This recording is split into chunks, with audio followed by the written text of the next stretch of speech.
2 on Monday, September 20th, 2021. We're getting started with a regular scheduled Board of Commissioners meeting. If you would all join me in the Pledge of Allegiance. Pledge allegiance to the flag of the United States of America and to the republic for which it stands, one nation, under God, indivisible, with liberty and justice for all. So I will give notice that the Board of Commissioners met in executive session just 42 minutes ago, where we discussed issues relating to personnel in the township. Moving on to item 1 on our agenda, public participation.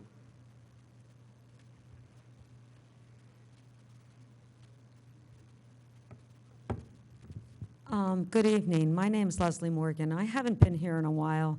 There hasn't been anything that really moved me to come, and I found it very difficult during the pandemic to understand the Zoom and connect in that way. I'm much more of an in-person person. So thanks for being in person again. I'm vaccinated, happy to do so, and I'm glad that everybody is healthy. But I came tonight to talk about something that irritated me, and when I talked to my neighbors, it really upset them as well. And it was the community and how they responded to this whole Porch Fest fight. But what rubbed me was the inference of 9/11. And excuse me for 1 second.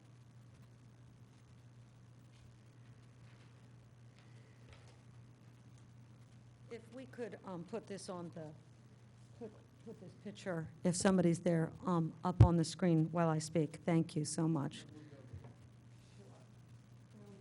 Okay. So for me, 9/11, like so many people, is very, very personal. I worked in Tower 2 when I first got out of Lafayette College for 3 years, and I thought it was the most glamorous thing in the world, well before we had it blown up by terrorists. So it's always had this affinity. I knew people who perished that day. And as we know, many, many first responders died that day and have died since then because of ramifications, health ramifications. So I couldn't understand how something was explained with burning buildings by one of the commissioners, and she didn't know why that picture would have been up there. But I looked in, and I didn't know much about Reimagine Radnor. I did give them a check a long time ago, but I don't even know what it is. I just know it's a bipartisan thing that was more about the mascot. That's what I thought, and I really have not been involved lately. So I looked at their Facebook page, and it's even bigger. If you Google Reimagine Radnor on Facebook, you can see it all, but there was no images of burning buildings. But okay, so there was. I mean, that's what happened that day. That is truth and fact. 2 buildings came down, 3,000 Americans lost their lives, okay? But this particular description last week on video and on the TV was inaccurate. It was totally inaccurate. And then the other thing that bugged me is I started thinking about Radnor and how they celebrate all these things. But we had nothing for the 20th year. That's really, you have a lot of people who lost sons and daughters that day that live in this vicinity, if not in your township, okay? And I think that it would have been well attended, and I don't know the history. I understand there's some right-to-know requests in about the American Legion right across the street from Veterans Park that you guys fought so hard to rename and got renamed Veterans Park, okay? And it sat empty that day. It sat empty that day. And I'm hearing that it would have been overtime for the police because of Porch Fest. It was the 20th anniversary of the worst event that's ever happened to this country. Are you kidding me? So, I mean, I would have given you a check for some of the overtime, and I'm sure other people would have, too. So they had a planned event. It was turned down the day before. I know there's right-to-know requests in, but I would like to know about that because I would like that park used. As you know, I always come and speak about capital allocation and efficient use of capital. And that's a park that we've spent money 3 times to purchase it, to not get parking, to redo it, then to redo it again, and to rename it. And it looks beautiful. okay? And it would have been a perfect spot for some kind of small tribute to the 20th anniversary of 9/11. And I just think it would have been a great thing for this community to recognize the 20th anniversary of 9/11, and so many communities do. So I'd like to maybe suggest we do it next year, okay? And plan earlier, and maybe it would be not coincident with something that would force overtime, because again, you know, or we do a money drive, because I'm sure a lot of people would write checks for 9/11 every year. Thank you so much for listening.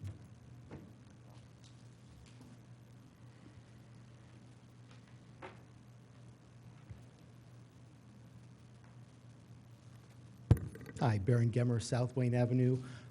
Not counting the meeting tomorrow, this is the last meeting before a couple events that I'd like to give some reminders for. The first one is the recycling, electronics recycling, anything with a plug, and the shredding event on October 2nd at the Radnor Financial Center. You can find that information at the Township website and sign up. The second reminder, in the same vein, pardon the pun, is the next agenda item, is the Kelly Jackson-Rod Memorial Blood Drive, which will be October 7th at the Radnor Activity Center, the Sulpicio Gym. It'll be from 7 to 7. You can find information on that at chabloodDrive.org. And that's particularly important because the Skolnicks, who have been doing this for 13 years, are hanging up their hats, spurs, needles, however, whatever you want to talk about it. And this will be likely the last one. This will probably be the last one in Radnor, if not their last one. So I encourage everyone to sign up and make that a full agenda for them in terms of all the donors to give them a nice sign-off as they end up with their drives. Thank you.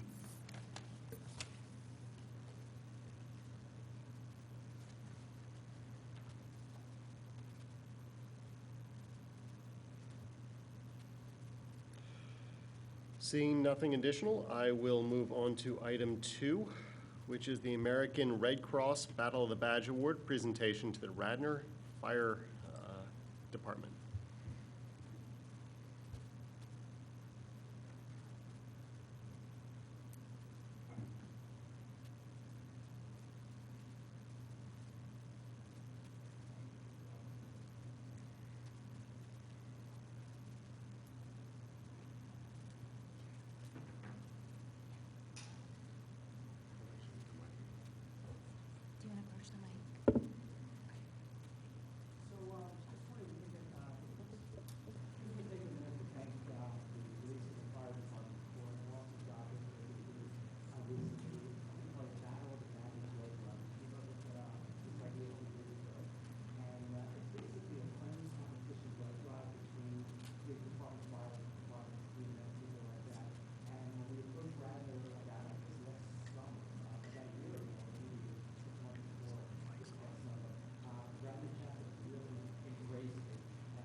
So the police department and the fire department both embraced it, and they did an awesome job.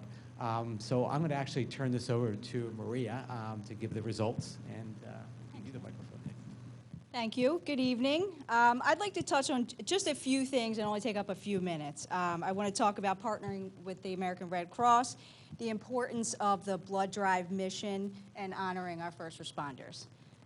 First, I'm so thankful that Radnor was able to form a relationship with the American Red Cross.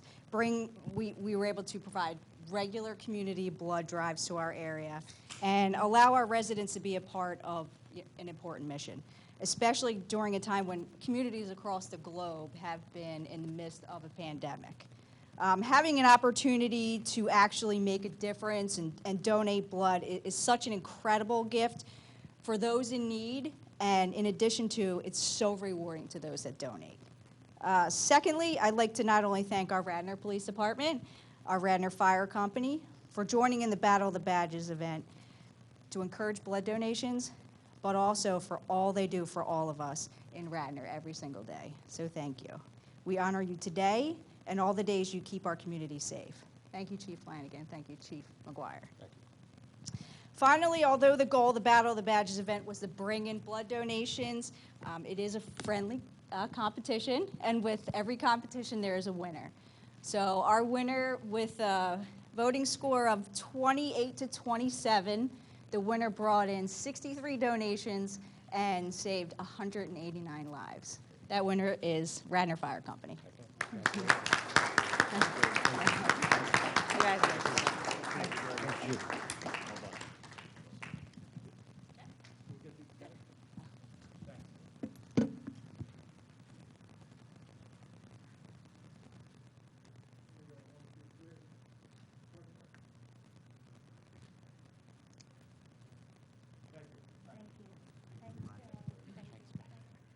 I just want to say thank you to Marie Carbonero, our health officer, and Molly Gallagher, our PIO, for pulling it all together and getting the word on the street. They did not acknowledge themselves. Thank you.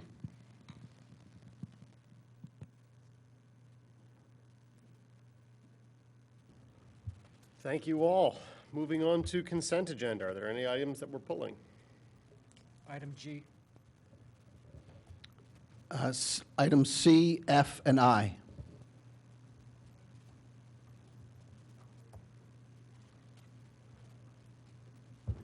Okay, let's start with item 3C, conditional employment offer for one new Radnor Township police officer. I will so move. Is there a second?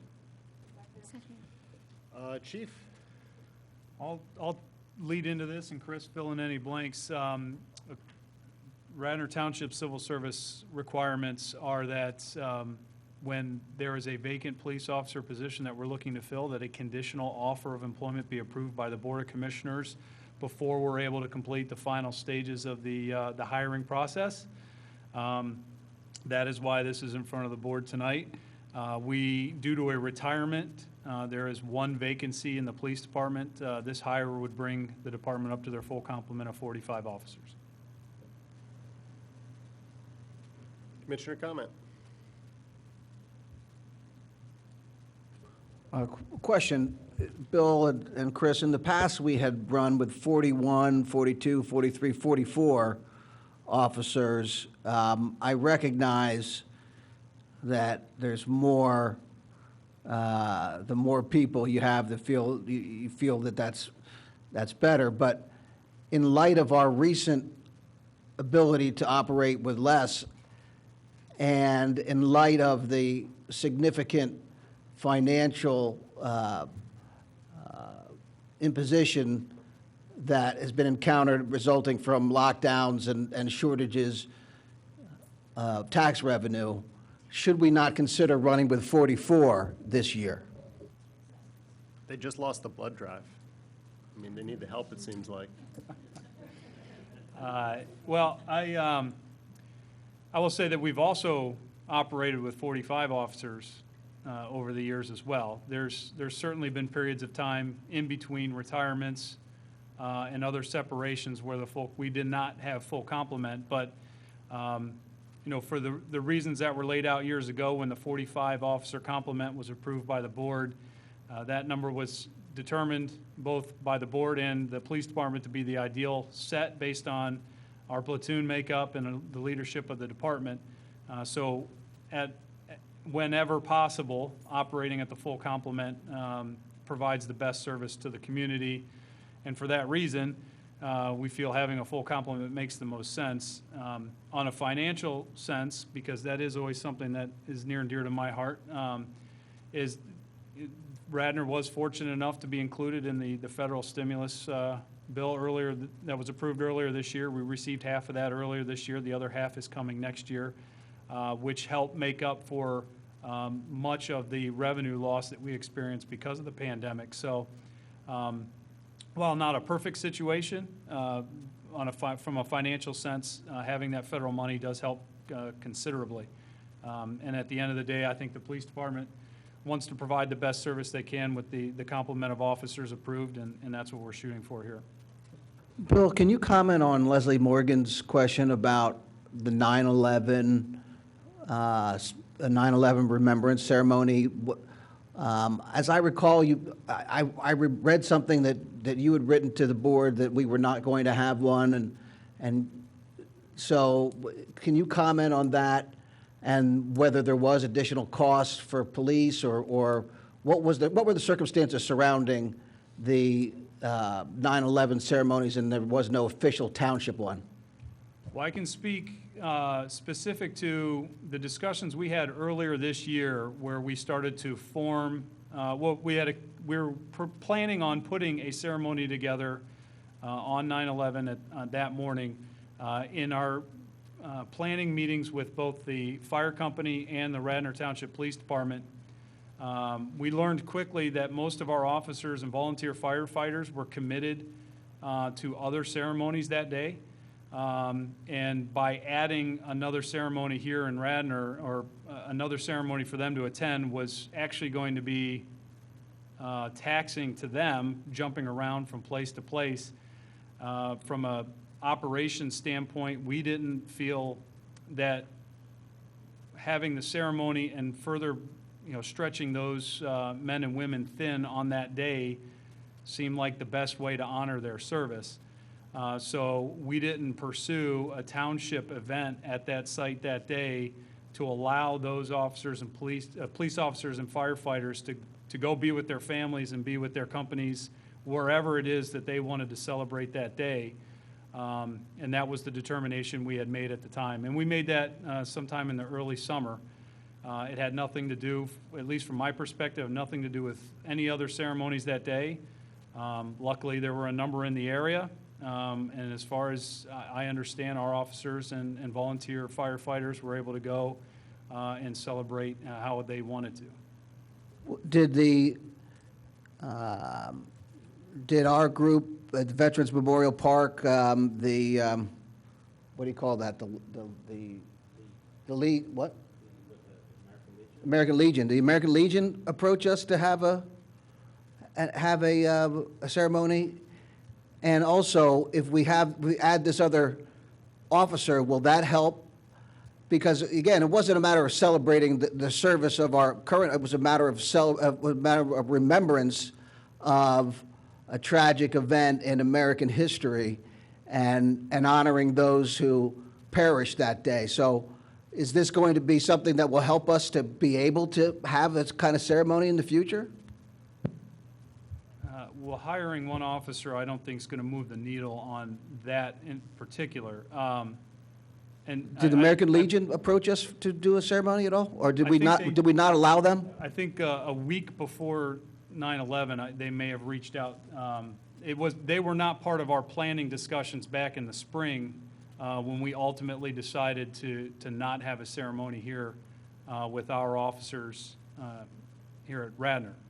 But I want to be clear on one thing: is it was the decision was in no way to diminish the significance of the day and the remembrance. It was actually to allow the firefighters and police officers to share that day with their brothers and sisters in honor of the service that they perform. We wanted to force them to go to another event simply because we wanted to hold one did not feel like the best way to allow them to honor their brothers and sisters. But again, wouldn't one more officer why wouldn't one more officer move the needle on being able to have a celebration, have a remembrance ceremony like that? Because ultimately, if we wanted to have the ceremony, we could have mandated it.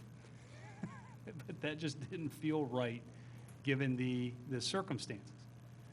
So one more officer to mandate to come to a township event to honor police and firefighters did not feel like the right decision. Bill, can I? If I may, and as you know, Commissioner Booker, Porch Fest had the 9/11 Remembrance event. It was absolutely beautiful, moving, non-political, no speeches other than my opening welcome to everyone, absolutely stunning and beautiful music. Why this poor lady didn't know about it, I don't know. But it was 25 minutes. MLTV 21 filmed it. It'll be out soon. I invited you, so you know it took place. I invited every single one of the commissioners, so you all know it took place. Commissioner Farhi was there. Commissioner Abel was there. It was outstanding. I'm sorry, and Commissioner Borowski was there. So, you know what? I didn't cast any aspersions. Why are you, you're being No, very what I'm defensive. saying is- What I was saying is, why didn't we, as a township, have an official remembrance ceremony instead of relying on Porch Fest Because you to couldn't have do done it as well, because it was outstanding. I got to tell you, it was may well have been. outstanding. It may well have been. It may well have been, but this is, that was not a township event. That was my point. It could have been. And in light of our, what's the item here is on the agenda is hiring another police officer, I raise these questions in that context. I'm finding that hard to- All right, can I just ask my question that actually relates to the hiring of a police officer?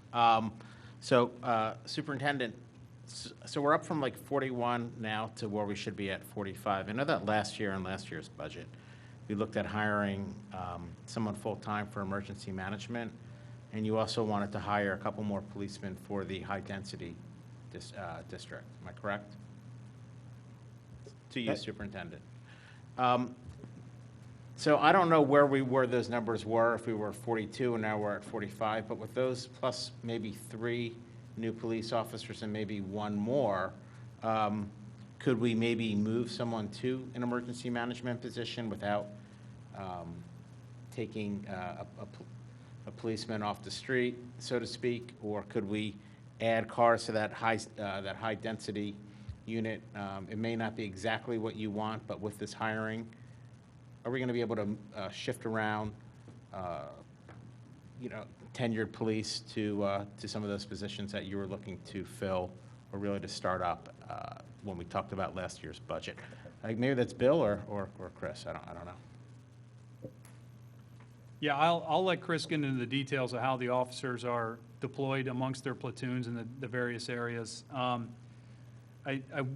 mean, we're planning on getting into some of this at our future budget meetings, including tomorrow night. But I think at this point, all 3 of those positions are still on the table and still things that we would advocate for administratively. I could tell you that during the emergency declaration during the pandemic, through most of last year and the first few months of this year, we did have an officer in that seat, and they were pulled off the street. So having a dedicated resource to address the OEM needs on a daily basis would still prove beneficial. Chris, if you wouldn't mind just giving a little color to the need for the 45. Thank you, Mr. White. Commissioners, I believe that baseline number, 45, is essential for the police department to operate at minimum functions. Right now, we are sharing many jobs. The OEM position, the acting position, actually took, in my opinion, 3 employees. It was Sergeant Gluck, who is becoming and is certified to be the official emergency management coordinator for the township. We have a part-time employee who assists us, Stephen Cristoforo. With the pandemic, Marie Carbonera and Joseph Pino were assigned by the manager to also assist due to all the different functions that were required.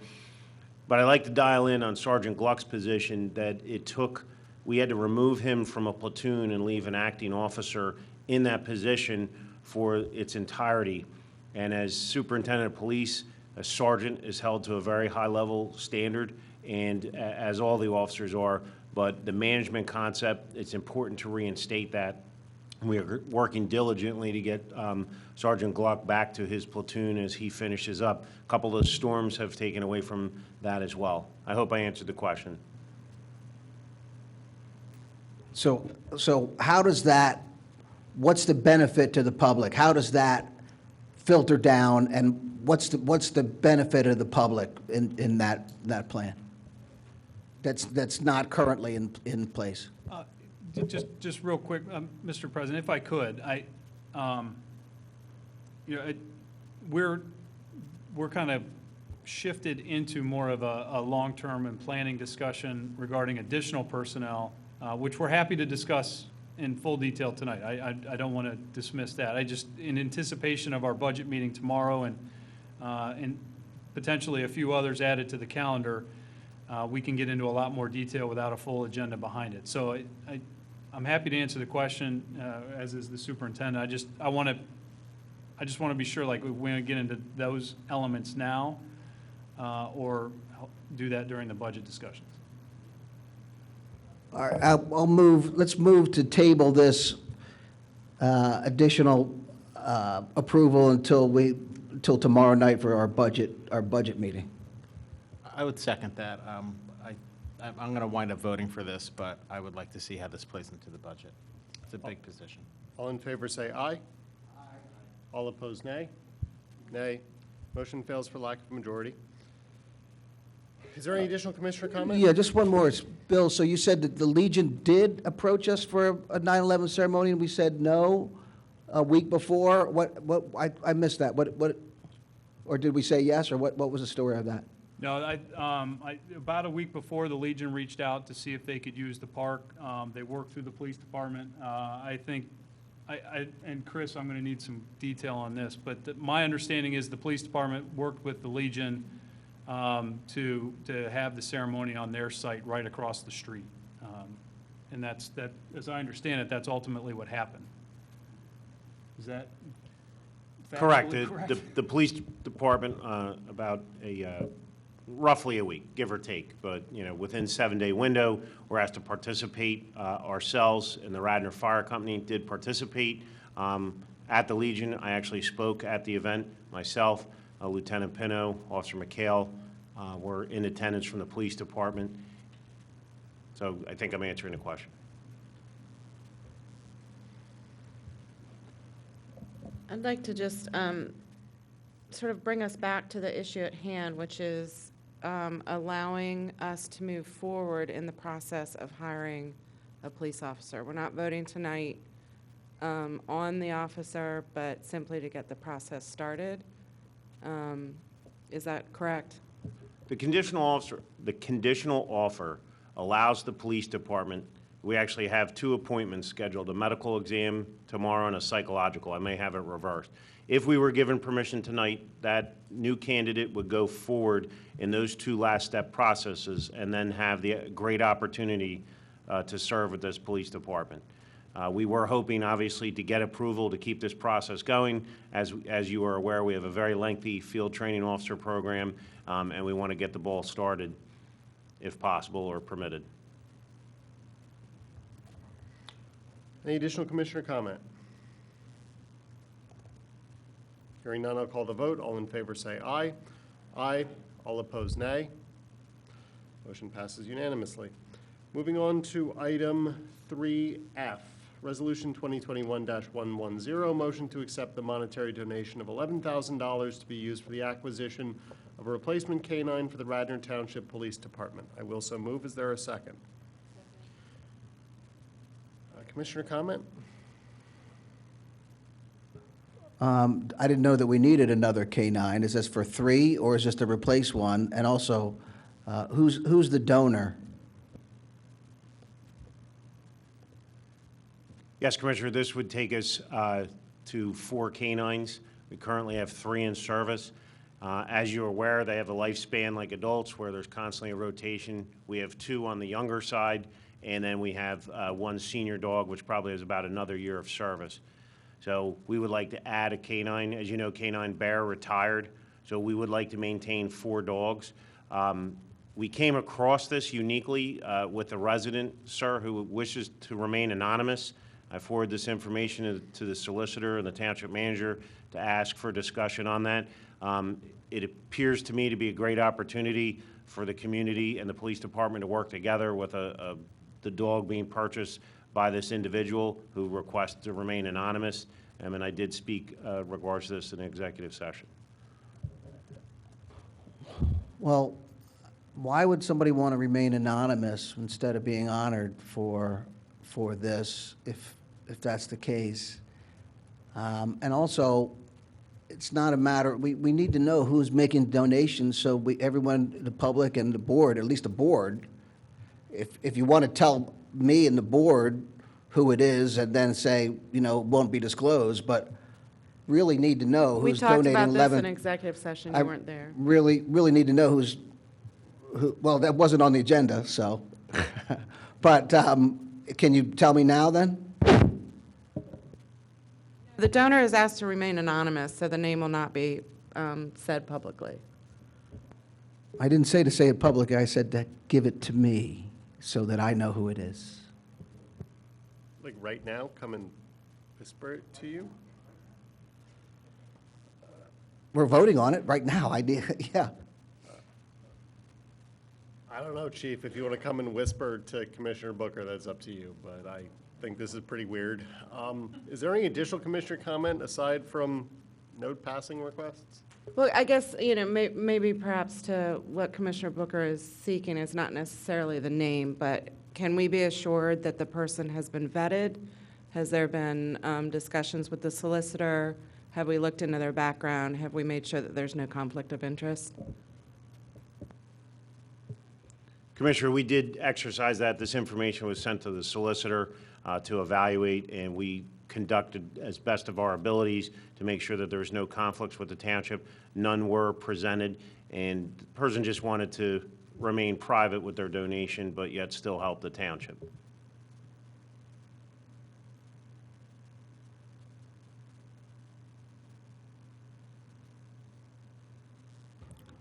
Someone could email that to me. Last thoughts? I'm going to call the vote. All in favor, say aye. Aye. All opposed, nay. Motion passes. Moving on to item 3G, motion to authorize bid of the Cowan Park and Odorizio Park basketball court renovations. Commissioner comment? Second. Thank you. Is there any commissioner comment?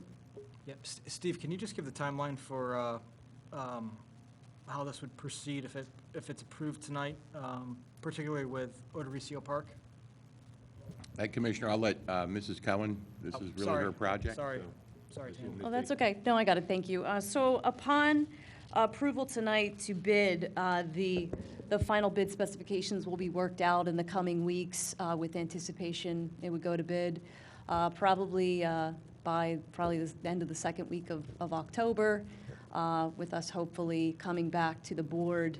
My hope is by at least the first meeting in November at the latest, so that we can potentially approve that and approve the low bidder. So it won't be resurfaced this year. We're looking at a 2022? If the weather is conducive, there's a chance we may be able to get the project in this year, but it's more likely that it's going to occur in the early spring of next year, 2022. Okay, thank you. Any additional commissioner comment? Hearing none, I'll call the vote. All in favor say aye. Aye. All opposed, nay. Motion passes unanimously. Finally taking Mr. us... President, just one quick thing.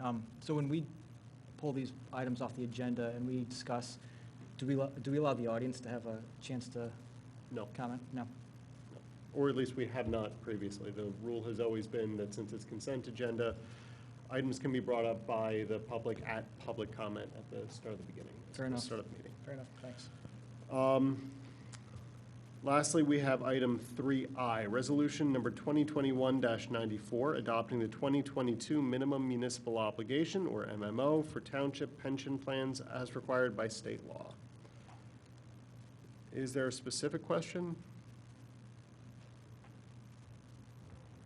Yeah, what's the minimum obligation? There's no presentation on that at all? Commissioner, before you is the resolution which lays out the specific numbers and the funding requirement for the defined benefit pension plans for 2022. The funding requirement is in accordance with the provisions of Act 205. So the state law requires that each township adopt no later than September 30th of each year their annual minimum municipal obligation, or MMO for short. So that, again, it's just the annual amount that the township is required to put into the pension plans based on the calculations as provided by the actuary, estimated payroll amounts, and with the understanding that as we move through the budget process between now and December, that this MMO can be revised and updated prior to December 31st. And what are the amounts that are being contributed? $2.5 million for the police pension plan, which is down 7.7% from 2020, and $1.5 million for the civilian pension plan, which is down 4.9% from 2020. Wow, Bob, you did a great job with ventriloquism there. That was awesome. I believe you said it was down this year. Was it down or up? Correct. In the aggregate, our contribution amount has decreased by $287,500 from last year's MMO requirement. And that is due to investment, superior investment returns on the escrowed funds? There's a couple components to this number. One is the normal cost, which is based on payroll. That is very close to being the same, very slight increase in the normal cost. The other component is what we refer to as the UAAL, the unfunded actuarial accrued liability. This is a number that the township carries forward from year to year. I won't get into the detail. There's a series of actuarial calculations that are updated each year. And this year's UAAL number, based on the 1/1/2021 valuation report, is actually decreased from the 1/1/2019 report, leading to the decrease in the overall cost. Presumably, there are less people on the pension that would be covered then. Well, the number of people are a component of the normal cost. So that number, like I said, has not dramatically changed. This is the unfunded part of the pension plan that the township has carried for, I actually don't know how long, but it's probably the better part of 20 or 30 years. What contributed to the decrease in the unfunded accrued actuarial liability? I can't point to one particular number or circumstance that created that. There are a series of events that the actuaries track over a period of time, and over time they're amortized down. So I'd have to go back in the report and look at the breakout of the various amortization numbers, and we have the older ones falling off and newer ones coming on. But in the aggregate, that number has decreased. Commissioner, a couple examples of what those might be are actuarial gains and losses. As you pointed out, we could have had a better year investment-wise than what was assumed. That would create an actuarial gain that would reduce the MMO. There are circumstances where the projected benefit is maybe a little bit lower than what the actual benefit ended up being. That would be an actuarial loss and increase the MMO. And as Bob pointed out, with every transaction, each of those transactions are amortized over the life of the plan. So there's no less than 20 to 30 different transactions that are being amortized over the life of the plan. So those are just a couple examples of what might cause that to go up or down every year. So what's the long-term trend? My understanding was our accrued actuarial liability was stagnant, and the only way to reduce it was to allocate additional funds towards that amount, and we had a plan doing that over the next 30, 40 years. So can we stop doing that additional funding for the accrued actuarial liability because it's coming down? You might be confusing the pension with the OPEB funding plan. The OPEB one it sounds like you were describing OPEB. The pension and its calculations are defined by Act 205. We're following that act. So to your... But in both cases, there's an unfunded accrued actuarial liability with respect to OPEB and with respect to pensions. Yep.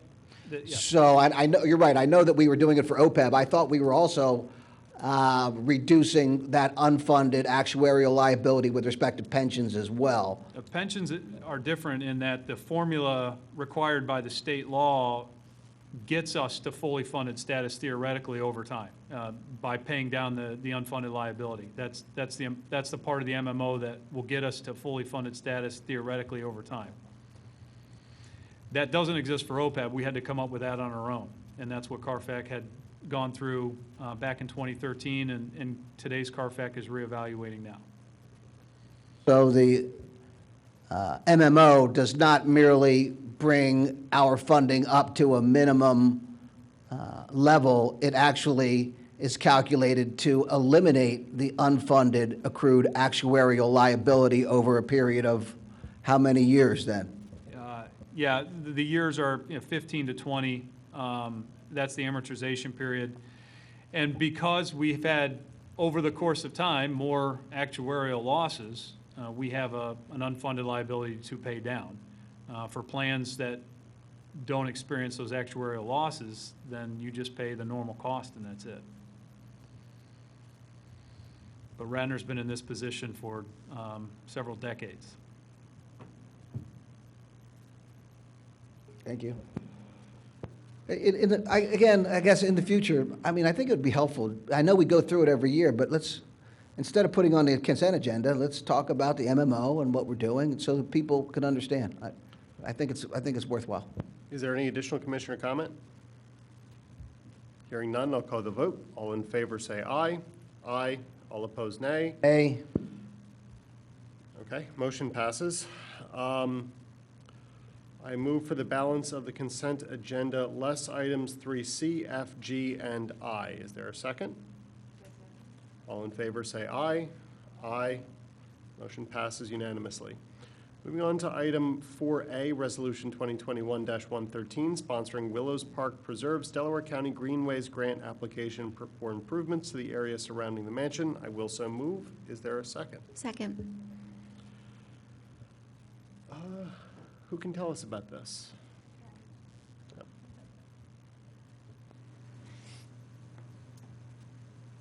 Hi, my name is Claire Stribert. I'm on the board of the Willows Park Preserve, and did you need me to speak up? Can you hear me okay? Okay. So I just wanted to thank the commissioners for hearing our proposal for this Greenways grant on such short notice. We are seeking approval of our application for a Greenways grant. And just also to reiterate, this is not asking for any money from the township at all. This is just asking for approval of our application to apply for this grant. What we are hoping to do with through this grant is we hope to obtain the funds to further update and renovate the mansion by improving its outdoor structures so that it can become a community hub for all. I think with COVID, we've all become more aware of the need for parks and open spaces, not only in order to hold community events, but for our own mental health.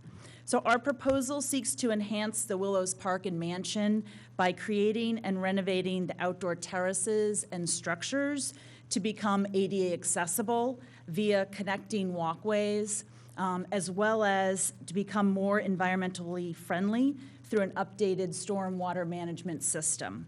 By creating a more accessible outdoor gathering space, we hope to promote the appreciation of nature, use of the nearby trails, as well as community events.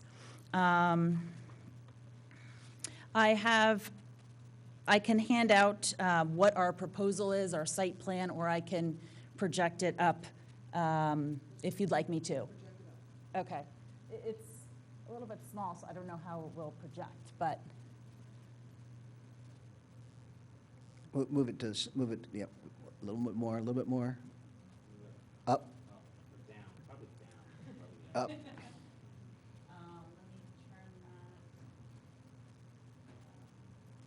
You're making me dizzy.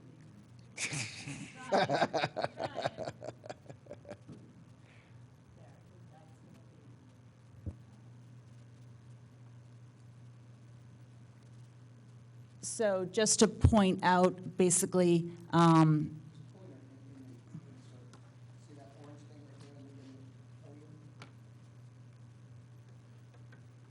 this? Okay, that's helpful. Okay, so just so that you can see, this is the structure of the mansion. This would be the outdoor terrace, the new outdoor terrace space, which would be a 40 by 60 flagstone terrace.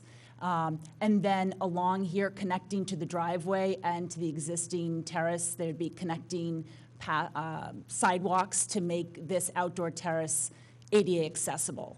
Because currently, the terraces along the outside of the mansion are not ADA accessible. Additionally, our proposal also includes, as I said, the stormwater management system, as well as improving the driveway along the front of the mansion to include ADA parking, as well as to include, connection to the terrace. So this terrace also it will connect to the current terrace and the mansion, but also that new terrace sits right next to one of the trailheads to Skunk Hollow. So part of our proposal is that by establishing this new terrace, we will be helping to connect the nearby trails through Skunk Hollow as well as Sawmill. So we'll be able to provide a gathering space and respite place for hikers. So additionally, I just wanted to add that we wanted to, by installing the new stormwater infiltration system, this system will deliver, this system will capture runoff from all the downspouts from the mansion and direct it to a subsurface infiltration system, which will then deliver clean runoff to the existing pond, diluting the nutrient load to the pond. So additionally, by directing runoff away from the existing 12-inch terracotta pipe that discharges into Little Darby Creek, their direct runoff will be decreased into the creek. So this system will also include trash guards to reduce sediment and other debris that discharges into Little Darby Creek. So our proposal as part of this Greenways grant is an enhancement project to enhance not only the park, but also the mansion to basically become more ADA accessible, as well as to enhance the nearby trails and current use of the park. Does anybody have any questions? I got a few. Okay. So is the WPP, are you going to chip in any money, or this grant's going to pay for everything? Well, what we have proposed is that the maximum amount for the grant is $250,000. So yes, we would be able to, everything that we want to do and that's outlined in our grant would be covered by that amount. Okay, if there's anything that fell short, would the WPP have to pay, would they pay for Yes. it, or would you come to the board to ask for? No, that would be something that we would cover, the WPP would cover it. And there are also additional things, obviously we'd have to get any of these, if we were very lucky to get this grant, that would be design approval and permitting, that would have to be approved. So certainly depending on the money that we would get from the grant, if it wasn't the full $250,000, then we would be able to scale back certain things of our plan to be able to fit whatever amount we were able to get from the grant. Okay. And I spoke, I don't know, maybe it was with Howard, or maybe it was with Will. I was at a Zoom meeting, I believe, back in the late winter or early spring about your financial situation. The semi-annual report was difficult for me to comprehend and grasp, so I'll just ask these questions. At the time, it appeared that if you weren't going to get an inflow of cash from events, that your burn rate was exceeding your cash on hand. If we vote in favor of this grant and there's issues financially, then I think it looks bad on the board and everything. And it's taxpayer money, whether it's in Radnor or it's with the state or whomever. So with that being said, my question is how much cash do you have on hand, and what is your burn rate? I know that you have had some events. They've looked to be great, but Yep. Before I'm going to vote on this, I want to know your solvency, your viability. I apologize to be so blunt, but what is the burn rate? Is it still, I think it was $24,000 a month, and what is the cash on hand that you have? Well, one thing is we have significantly decreased that amount. I think Howard is here, and maybe he could speak more specifically to the specific finances, and I'm happy to provide that to the board. But we have also, in the last several months, we have developed a partnership with a caterer and have been very successful to have more events.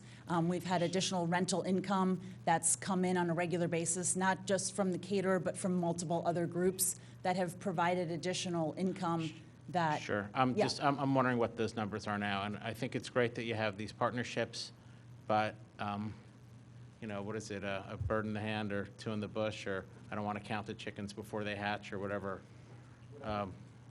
Yeah, whatever thing. Analogy from Yeah, Fowler's. analogy. But I'm just curious right now, or as of your last statement, what that situation is when it comes to what your burn rate is and the cash on hand. I think in terms of our expenses, or basically, we have the salary for our executive director. Sure. Mhm. And If you have those numbers, I'm just wondering if it's 1 month, 3 months, if there's not a burn rate, if there's not a burn rate, great, but if there's a burn rate, what those two numbers are. Good evening. My name is Howard Holden. I am the president of Willows Park Preserve. Right now, we have about $120,000. We've raised significantly in the past 6 months. And as I expressed to you all in the January meeting, I believe it was, we've made significant improvements to the facility itself. We've also spread our brand, if you want to call it that, to the community. We're getting lots and lots of interest in the Willows. We've had several significant donations. Our treasurer currently predicts that we will be, quote unquote, in business through 2022. With the current momentum that we're gaining, we have a sense that we're going to make this thing fly. Our specific dollar amount right now, like I said, is about $120,000. What are your monthly expenses? It's about, I want to say, $8,000 a month. Okay, down from 24? Yeah. Okay. And may I ask what you've done to cut costs? I mean, well, there's a big We had divergence in 2 those numbers. employees at the time. We have dropped one of them. You've had, I'm sorry, you We had 2. caterers? No, 2 employees. 2 employees, Yeah, we okay. had a part-time plus the full-time. Okay. That has dropped. You folks are picking up the utility bills for the rest of this month, or for the rest of this year, rather. So we're in good shape. Okay. Thank you. You're welcome. Thank you. Thank you for the presentation.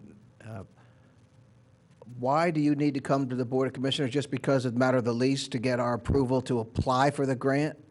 as part of the application for the Greenways grant, they ask that, since the township owns the land, and we have a lease of, from the township, that they ask that, we have permission from the township to apply for the grant. Apply for the grant. Yeah. And is there any signatures or review or other township input, the time of township staff, or any other requirement for the township to allow this to go through? No, it's just a signature from, it just asks for a signature from the chairman of the Board of Commissioners to basically approve our application. But that's the extent of it. President of the Board of Commissioners. Sorry, President of the Board. That's right. Yeah. Any additional commissioner comment?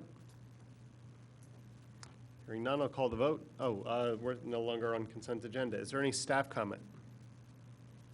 Is there any additional public comment? Hearing none, I'll call the vote. All in favor say aye. Aye. All opposed, nay. Motion passes unanimously. Thank you for coming in. Good luck. Moving to item 4B, Resolution 2021-98, 250 KOP Road, request of preliminary final land development plan.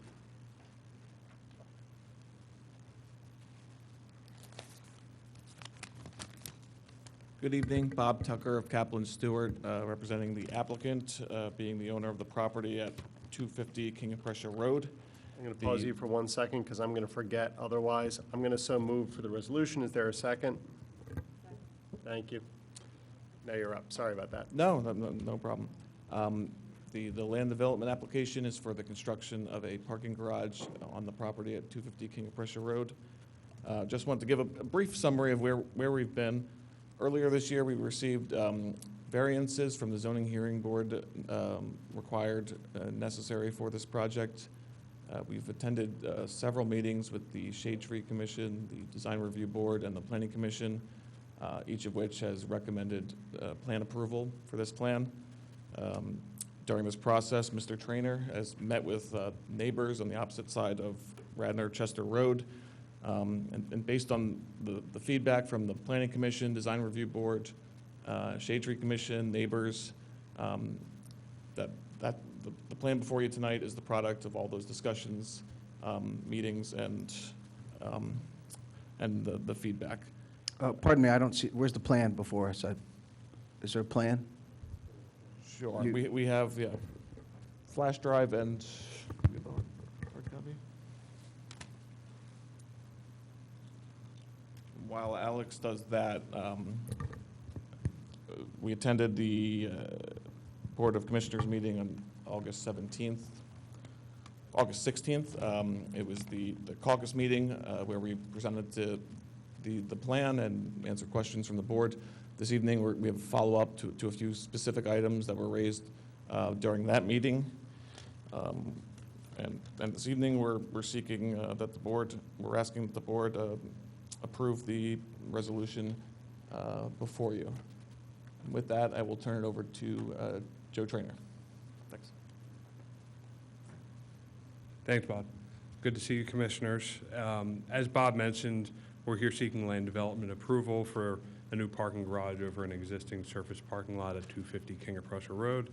If you've recently driven by the site, you'll see that the building renovation is underway, so we are seeking the approval to add this parking garage to resolve the, or not resolve, but reduce the existing parking deficiency. We presented our plan to you last month for caucus. Alex Tweedy, our civil engineer, and Matt Hammond, our traffic engineer, are here tonight to review the plan with you again and answer any remaining questions you may have about our proposed plan or the resolution that's in front of you. Commissioner Booker, I know last month you had requested the specific dates on the traffic study. I understand those have been since circulated, but we do have those in the materials tonight because I want to make sure that we did answer those questions for you. So with that, I'll turn it over to Alex and Matt, and we'll answer any remaining questions you might have. Thank you.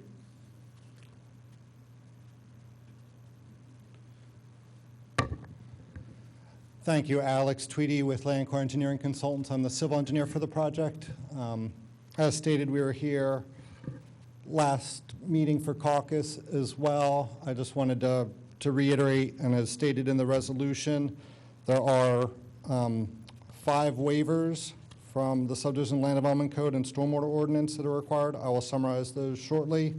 And the resolution requires compliance with the 2 outstanding review letters, which in most cases, at least from the township engineer's standpoint, relate mostly to the waivers that we're about to discuss. So we agree to those conditions of compliance, and those letters will comply, except for the waivers that we're about to discuss. The 5 waivers are, number 1 is to allow this vote to be a preliminary final land development as opposed to just a preliminary. Number 2 relates to, this is a pretty standard waiver, for showing the existing improvements off the property within 500 feet.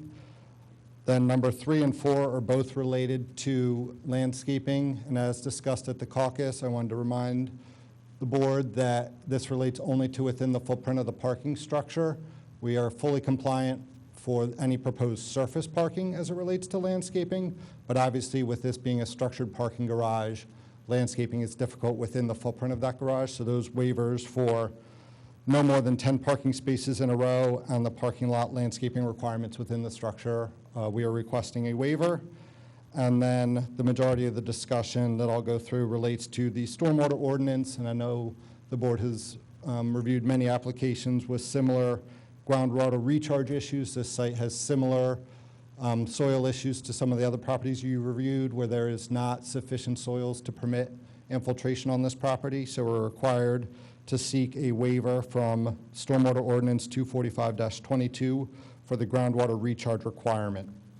As part of that submission. One question, one additional waiver I see here is to permit within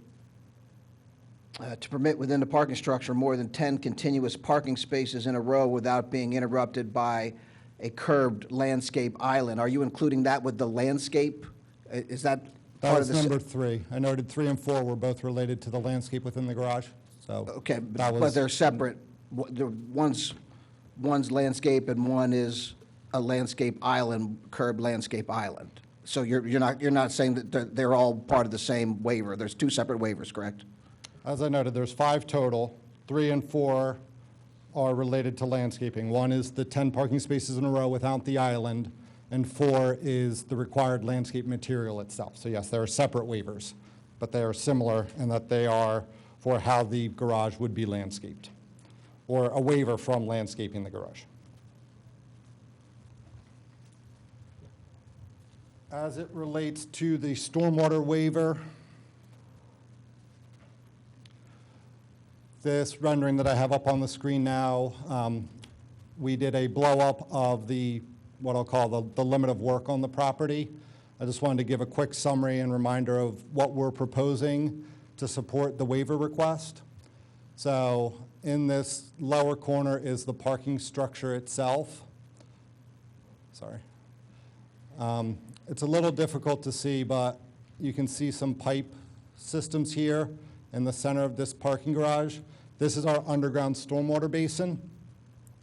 In a typical arrangement, if you had infiltration on this property, we would send all the water to this system, and it would do all the stormwater. It would allow the water to infiltrate into the ground, and then it would also reduce the peak flow.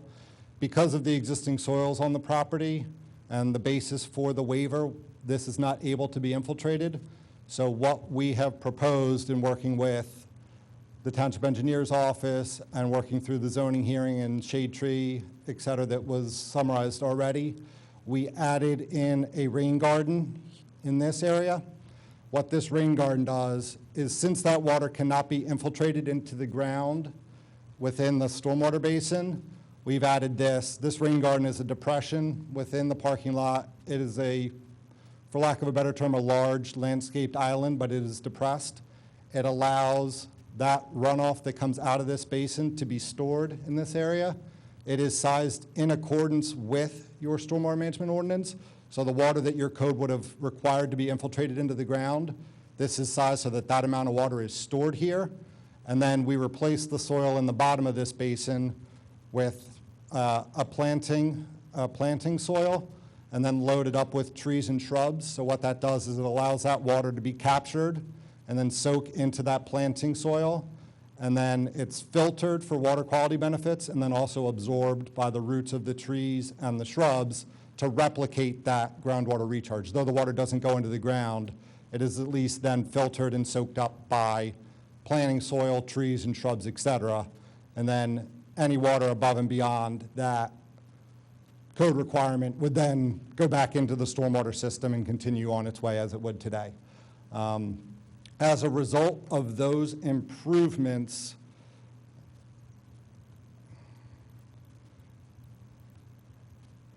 this is the stormwater management summary from our report. And we tried to summarize the reduction for you. If you look at this table, I'll remind the board that currently today there is no stormwater on this property today. As a result of what we're proposing with the rain garden and the required underground stormwater management system, there is a reduction in flow between 40% and 10% of the existing flows that go off our site at the inlet along our loop drive that we're connecting into. So there's a benefit to this property being redeveloped from a stormwater standpoint. Even though there's a waiver being requested for the recharge, we're complying with all the other code standards and trying to replicate the benefits of that recharge standard though we're not able to comply directly with it. And as a result, we get up to a 40% reduction, depending on what storm we're talking about, in the runoff from this property. So we believe that we're presenting a beneficial plan as it relates to improving the stormwater situation on this property today.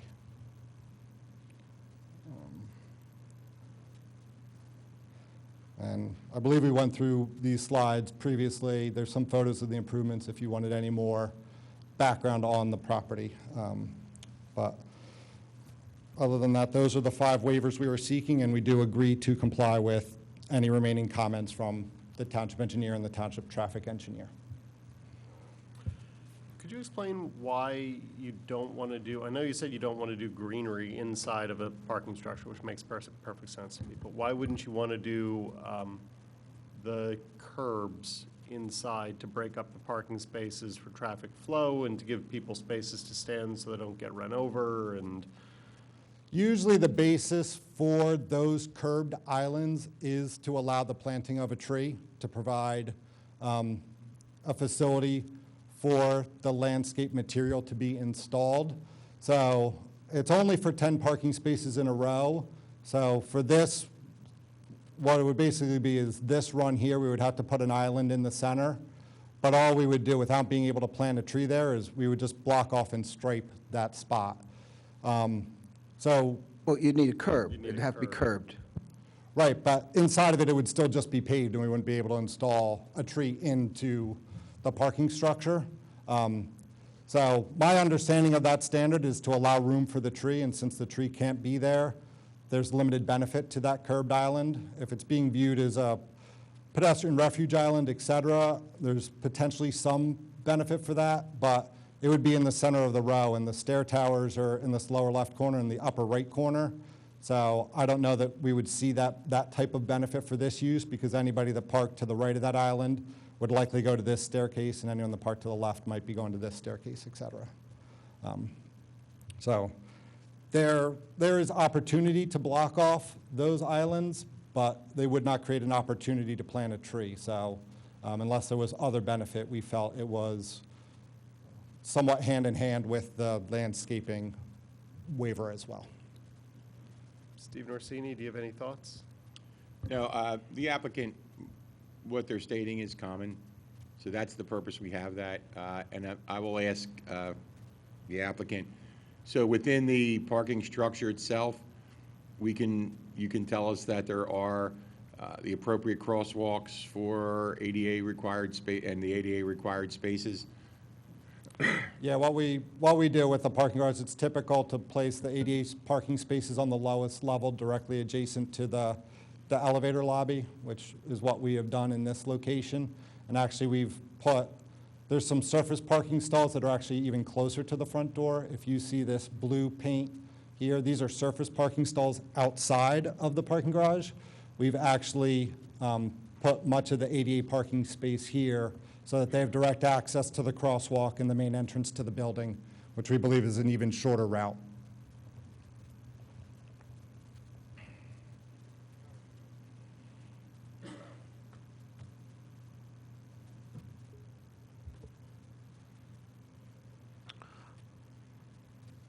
Anything else for the good of the order? Yeah, I have some questions. Commissioner Abel, if you have something. I have 2 key areas that I'm concerned with, stormwater and traffic associated with this. Traffic is going to be discussed after me, so I can handle the stormwater questions. Okay, it's for the stormwater. I'll start with stormwater.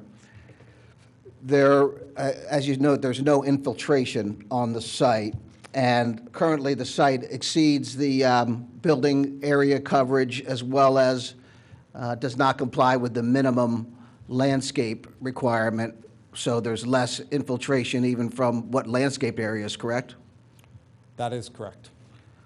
As you know, you talk about 40% exceeding the minimum standard while also requesting that the infiltration requirement be waived. But the 40%, especially for this, seems to be very light. As you know, we have many individual homeowners and others who come before requesting a waiver who build very large systems. My understanding of it is there's an infiltration system under the parking structure itself, and 40% to me seemed for underwater, for the underground portion of it, the infiltration area, or the area that's a containment area that would be piped to the bed, should be increased. As you know, our problem is not a 24-hour storm, but when we get a 10 or 20-year storm over 3 or 4 hours, that was what causes the flooding. And in that instance, over 3 or 4 hours, a large storm could very well blow out the capacity in your system here, causing it to be completely bypassed. I would request that we have something like 400%, at least maximize the underground area below the parking garage itself to provide more stormwater than 40% over capacity. Also, I note that there's a portion of the site that does not, is not channeled into the area where the rain garden area you're talking about. And I would also point out that our new trail down hill from this facility has a very low area that is collecting water that we need to put in a stormwater structure for. So I don't want this facility to exacerbate the area of the trail at Lancaster Avenue between Radnor Chester and King of Prussia Road. So why not make this much bigger stormwater system? I think, well, just to speak to the trail flooding, this system does not flow to that. If there's a low point along the trail, this parking lot, the stream is directly adjacent to our property, so this site would be within the stream and conveyed to the stream before it would influence anything on a trail grading issue. But to your larger scale topic, and we can have a difference of opinion, I believe a 40% improvement over the code standard is quite substantial for the typical projects that I design and see in board meetings. But you're speaking directly to what's called a peak rate control event or a flooding event. Our waiver is only related to the groundwater recharge. The peak rate control requirement, which is what people usually view as that flooding event requirement, we are complying with that code requirement, and this pipe system is based on those standards and meets those requirements. So that is not really the subject of this waiver request. This pipe system is designed in accordance with that and was over-designed for that 40% improvement, which is, as I said, in my professional opinion, in my history in designing plans like this for 20 years, a 40% improvement is a pretty substantial increase in offer from the applicant to support this waiver request. The waiver request is only related to groundwater recharge, and we believe that the rain garden offsets that and does provide additional protection against that. The basis of how we set up this stormwater facility is we purposely put the underground peak rate control system first. So it rains on the garage and it goes directly into storage pipes.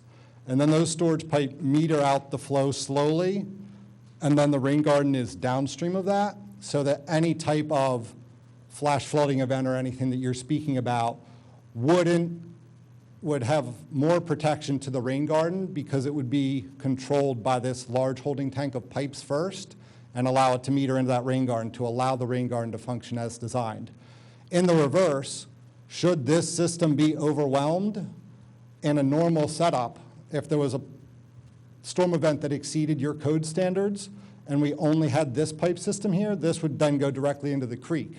But in this case, we did a redundant system where if this pipe system was over capacity because the storm event exceeded what your township codes are typically designed to, then it would overflow and then it would have a second chance to be controlled and slowed down again by the rain garden all before it got into the stream.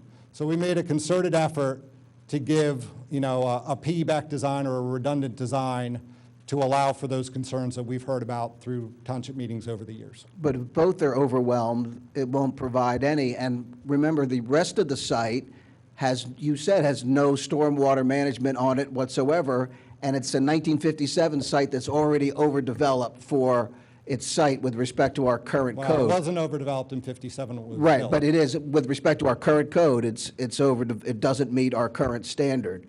Correct. And we're trying to improve So- that with the stormwater system we're proposing. And you, with all due respect, you're not complying with the infiltration requirement. That requirement is to keep that water on site and to We're not keeping let it it in the go rain off site garden. at all, where you're controlling the rate and flow.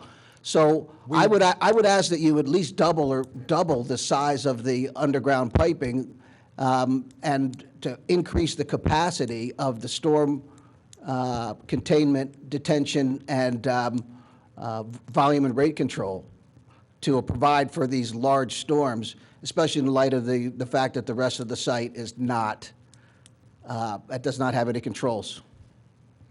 Thank you for that comment. I would just like to correct one comment you made. The intent of the waiver is to keep that water on site and infiltrate it into the ground, which you noted is correct. That is why we placed the rain garden there. That captures that water, keeps it in the rain garden, and allows that water to soak into the soils of the rain garden and then be absorbed by the plants. So that was the design intent as to what we're offering in lieu of that waiver. So we believe, though we're not meeting that code standard specifically, we're meeting the intent to capture, retain, and hold that water in the rain garden so that the soil and the plants can provide the water quality benefit and the recharge benefit that you would have gotten should it be allowed to soak into the ground. With all due respect, it's not infiltrating, and it's not intended to infiltrate. It will slow the rate, and there is some benefit to the stormwater, arguably. But again, you're requesting a waiver from the infiltration, which is not occurring. If it is occurring, then you're saying you don't want this waiver? There's no infiltration. There's nothing underneath that rain garden that's going to infiltrate, because you've already proven that there's no infiltration. It can't infiltrate because the soils can't absorb it, and it doesn't infiltrate today. So if we built nothing, it still wouldn't infiltrate. What we're trying to do is give the water the best chance with replacing a couple feet of soil beneath this, replacing it with the planting soil mix, allowing that water to act as a sponge, hold the water in the rain garden, and allow the plants to soak it up, and allow it to evapotranspirate through the rain garden, as opposed to just sheeting off the site, which would be a straight waiver of not doing anything. Would say, we're not infiltrating, it's just going to flow off the site. We're trying to replicate that. Is there a reason why you cannot do more to retain water on site? We have increased the size of this to the extent that it is feasible with the constructability of the drainage system through here. Why not provide additional rain garden area at the front of the facility near King of Prussia Road and the green areas there? This is a very large slope. If you're familiar with this property, it's a very large slope. Yes, and it's Mr. also treed, so from a stormwater perspective, it's typically not good practice to cut down mature trees just to try and replicate the benefit that mature trees already provide. Just for your information, folks, I live around the corner from this. This is my ward. I've driven by this site nearly every day for 21 years. I know the area very well. Thank you. Thank you. Also, why can't you increase the size of the pipes? What was that? Why can't you increase the size of the pipes?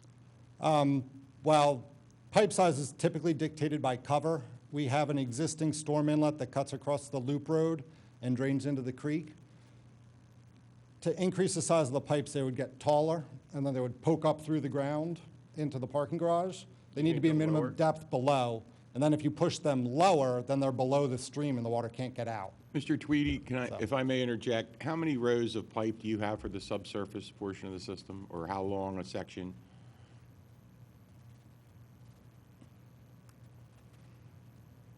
Three rows of pipe.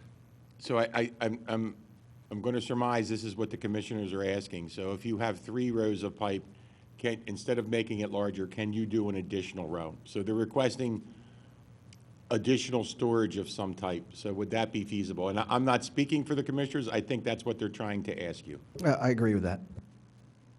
Yeah, I mean, I believe we could. We're complying with the peak rate control and beating it by 10 to 40%, but we can evaluate 1 or 2 more rows of pipe potentially. It's difficult for me to jump on. If you could guarantee 2 more additional rows of pipe, that's something I could definitely vote for. But without that, there's stormwater issues all throughout the township. So I'd have a difficult time supporting it.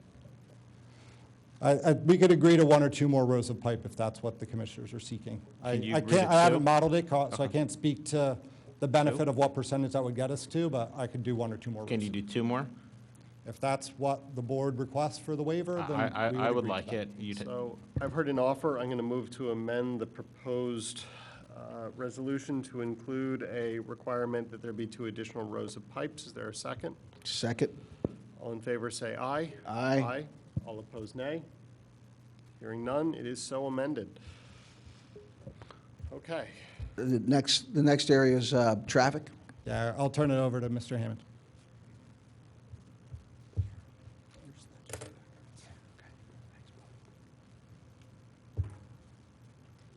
Good evening. Again, Matt Hammond with Traffic Planning and Design. Appreciate the opportunity to present to you again. I know that we have talked about traffic on various occasions in the past, and I won't go into a long presentation with respect to traffic. I will just remind the board that there have been multiple traffic studies that have been completed for the parking structure addition to the property. The first traffic study being completed in May of 2021 was reviewed by the Township consultants. And then a subsequent traffic study dated July 1st, 2021 was prepared and submitted to the Township. That traffic study contained significant changes to the methodology and some of the analysis done as a result of the review letter received from the Township traffic engineer, as well as coordination that occurred after receipt of that review letter. The traffic study itself is a very comprehensive study. And at the end of the day, it comes down to the fact that we are not proposing to generate any additional traffic with respect to the addition of the parking structure. The traffic study really shows that we are proposing to redistribute some of the traffic that has been accessing this site from the 2 access points, one on King of Prussia Road and one on Radnor Chester Road. We have proposed to redistribute some of that traffic to the King of Prussia Road driveway versus the Radnor Chester Road driveway, simply due to the proximity of the parking structure. And quite frankly, from a traffic perspective, it's my opinion that you would likely see a reduction in the amount of trips, or the amount of traffic on King of Prussia Road and Radnor Chester Road, due to the fact that there's additional parking being provided on the site, which obviously has had parking problems over the years. The site is not changing use. The site is actually being slightly reduced from a square footage perspective. But significant changes are occurring to the parking, which allows for the reduction in parking that was previously occurring off-site, and will allow for the parking to occur on-site to this property. There was a question that was raised by Mr. Booker the last time I was here at the consent meeting with respect to the data and the number of counts that were taken. Was caucus meeting. Caucus, I'm Caucus. sorry. Yeah, caucus, Yeah, not I'm consent. sorry. Yeah. Consent, yes. I apologize. During the caucus meeting, there was a question regarding the days that the traffic counts were conducted, if they were conducted during COVID times, if they were conducted during summer months and the like. We did prepare a summary of the traffic data that was included in that July 1st, 2021 traffic study. There is detailed information provided in Appendix C and Appendix D as in dog within the study. But what that does show, and the summary shows, is the data collected in the roadway network was collected on 9 separate occasions. So 9 separate days over the last 8 years, data was collected at these various intersections. They were all conducted between Tuesday and Thursday during a typical week. Oh, I'm sorry, yes, good idea.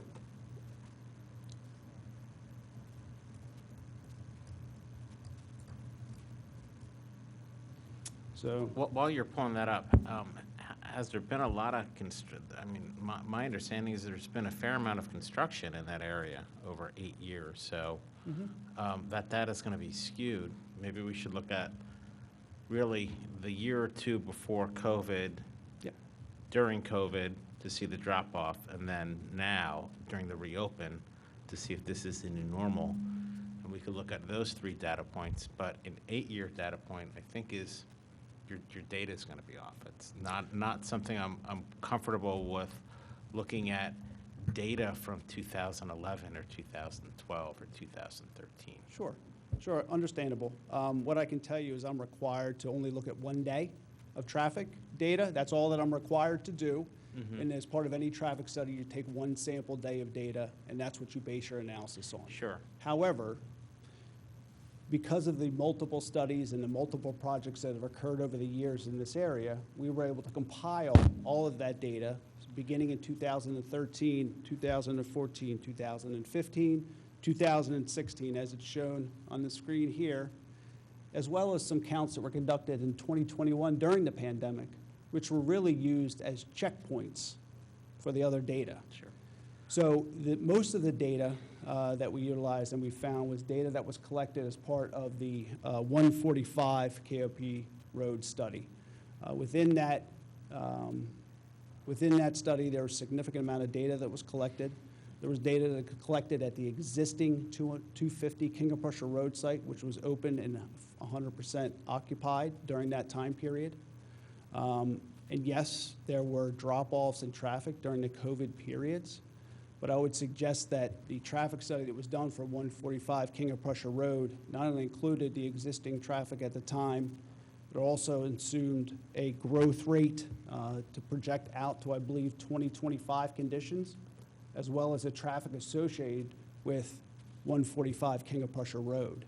So while traffic can fluctuate on various days, 5 to 10%, I would say having 9 points of data, having the ability to cross-check that data is probably more information than is provided in most traffic studies that I've been involved in the last 26 years. So I don't care about the traffic studies that you're involved in. I only care about this area and the safety about this. Sure. When you say that 1 day is all that you're required, that's fine. You don't have to do more. Unfortunately, I don't have to vote for this. I want to. I'm just going to be blunt and throw that out there. Sure. Statistical samples are 30. One day means nothing to me.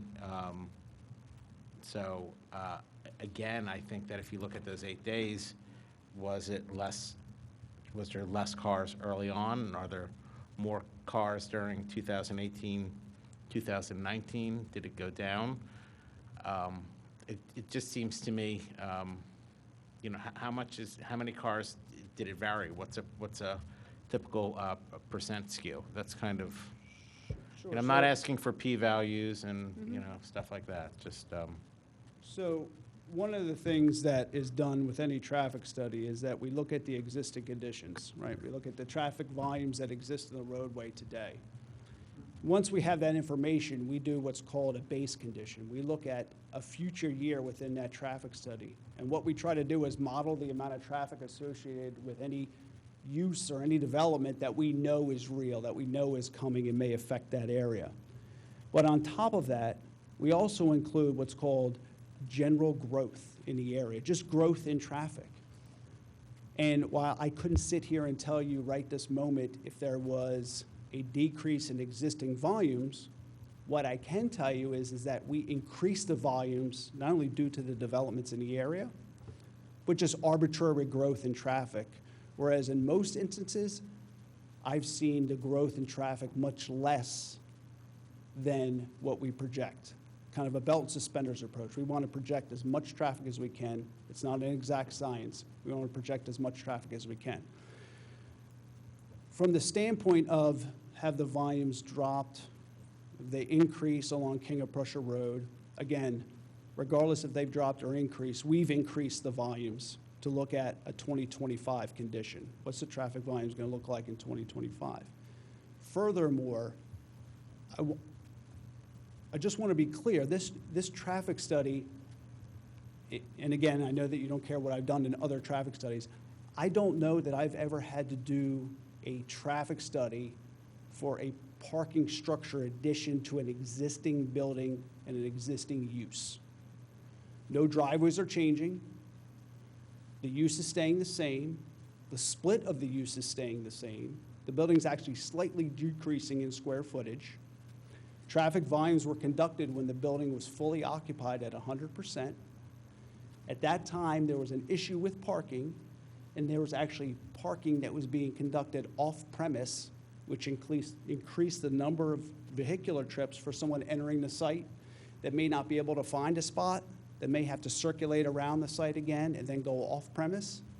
When you're parking off-premise, people have to get out of their car and cross King of Prussia Road or cross the Loop Road to get to the facility. All of that's being eliminated. So at the end of the day, this 830-page traffic study is really looking at if we move some of the traffic that was previously utilizing Radnor Chester Road driveway and now move it to the King of Prussia Road driveway because the parking structure is closer. That's all we're looking at. We're looking at how those driveways operate. And as part of the review, the Township Traffic Engineer asked us to make some improvements to those right turn lanes at those driveways, which we said we would comply with. You're welcome. Is there any more of your presentation, or is that it? I believe that's all I have at this point. I do know, like I said, the previous question with respect to the counts and when they were conducted is shown on the screen right now. Let me see if I can reduce it, get it on one screen.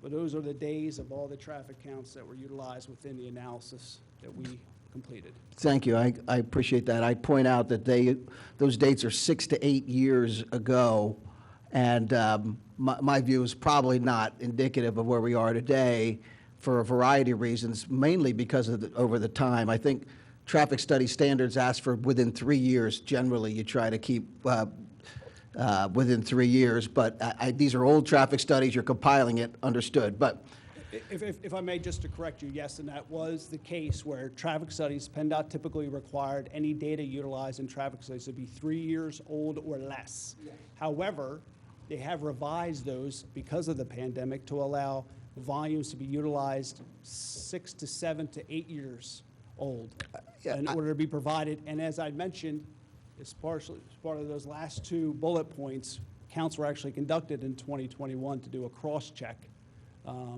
of the volumes on the roadway and see how they compared in addition to information available through the PennDOT websites. We agree that generally it's within 3 years we'd like to see the traffic study, and that in this case they're 6 to 8 years old or more. Also, the amount of construction on the site, on the area there is significant and unique. I would also just, if you would stipulate, if we were going to do this facility today as a scrape the site, build a new facility, it would require about over 900 spots, 960 spots. Currently, we have about 374 spots on the site, I think, is with the surface. Give or take? Give or take with the surface lot. And you also said it the last time that there are 180 off-site spots, although no one's ever pointed out where those off-site spots are or identified how they're used. I was not able to get anyone to verify that, so I'm not sure whether that has any bearing on the street or not, because I don't know where those 180 spots are. However, you have made the statement multiple times that there is no new traffic and that this is the same use. I would say that I disagree, because this building is being completely gutted. It's completely being gutted. The whole building, the configuration is entirely changing. Sure. Also, we have a new owner. It's no longer going to be Penn, now it's Brandywine, and by nature of the two different businesses, there will be some difference in the tenants that will be there. And I'm reliably told, and I've spoken with executives at Brandywine, that the plan for this at least is to have a slightly different focus, not to be in the same way Penn was doing. Penn did a lot of treatments there. They did dialysis, chemotherapy, they did a lot, and that likely won't be, that the goal is to have this be more focused on life sciences and those types of things. So I'm hoping that will cause less traffic, but I'm concerned that won't be the case, specifically because we have a built-in, at least an imputed need based on our code, which I think is good, and I believe that it's correct, of over 900 spots. Currently, we only have about 374, 375. My view is that provided a cap, a limit on the amount of traffic that could get to the site simply because you couldn't accommodate more. Now, the argument is, well, we accommodated more by adding those 180 spots. And so we accommodated up to 500, and we're merely replacing those 180 off-site spots. Therefore, there will be no additional traffic. Again, I point out that based on our code, our need projected would be for 900 spots. So what I'm asking is, if there's no new traffic, then we should be able to reliably do away with and no longer ever use those 180 off-site spots. And BDN should be able to guarantee this board and our staff that no longer will those 180 off-site spots be necessary because there's no new traffic. If the applicant refuses and says we want to keep those 180 spots, then that would lend credibility to the argument that there will, in fact, be an increase in traffic because you will replace the 180 on-site with the new parking garage and then continue to use the 180 off-site. So will the applicant agree to terminate all existing arrangements and to enforceably not use the 180 spots that are currently off-site, and the township will be able to verify that? But just before, there's a couple points I wanted to address from a traffic perspective before Joe addresses his willingness to terminate any agreements. My hope is that it turns into more of a life sciences building, because that would generate less traffic than the previous split of 70% medical but office. We don't know. We can't know, we don't know. If I could just let me finish. So 70% medical office to 30% office. That's what was previously use of the building. That's what's proposed. That's what we assumed. My hope is if there's less medical office use and more office use, there'll be less traffic. If there's more life science and less medical office, there'll be less traffic. The medical office is the driver behind this, and whether or not it's procedures or whether or not it's dentist or that, to me, that doesn't really change the fact that we were looking at what I'll classify as a worst case, keeping it what it was. So anything less is going to be better from a traffic perspective. I would also point out that just by virtue of the fact, it's like a shopping center. You have a shopping center, you have multiple uses in the shopping center. One day you could have a pizza shop in there, certain amount of customers. That pizza shop goes out of business, you replace it with a hair salon, or you replace it with some sort of insurance agency, whatever it may be. There are slight differences between their operations and the amount of traffic, but that's inherent with the use. The medical office, yes, you're going to have the dentist, you're going to have the doctor, you may have some procedures, and there may be some slight fluctuations here and there between the tenants. But again, we assumed 70% medical office and 30% office. If it's more life science, great. I would also point out, traffic is not necessarily one-for-one when it comes to parking. So adding more parking, whether you're going to your doctor's appointment or not, you're not going to your doctor's appointment because there's not enough parking. You may choose not to go to that doctor anymore because there's not enough parking, but now all of a sudden there's additional parking, you're going to add additional trips. we're able to accommodate that parking on site, which is a problem. It's always been a problem. Reduces the amount of traffic on the roadways surrounding the site and reduces the pedestrian volume of traffic trying to cross those roadways to get there. So I don't agree personally that by providing more parking will attract more vehicles to this site. It's the type of use, and it is what it is for all intents and purposes. Again, I would argue that our code gives an imputed use. If this was new, we would be requesting over 900 spots for this worst-case scenario. And my view, as a person who lives a mile from this, who's driven by it every day for 21 years, I know the facility, and I know the operation. My view is that there is, and with the reconfiguration of the building, there is likely the potential for an increase in traffic. Again, if there is no new traffic, we should not need those 180 off-site spots, because there's no need for the off-site spots because you're accommodating them on-site. So I'm asking you to commit to not use the off-site spots and to make that an enforceable promise. So to answer, I'm going to try to answer all your questions, but obviously bring them up if I miss anything. When we were going through this, the direction we gave to Matt from a traffic perspective, Alex from a parking count perspective, was to assume the existing mixed use of the building, medical office to office, which in our opinion, and based on what Matt said from a traffic and parking perspective, is worst case scenario.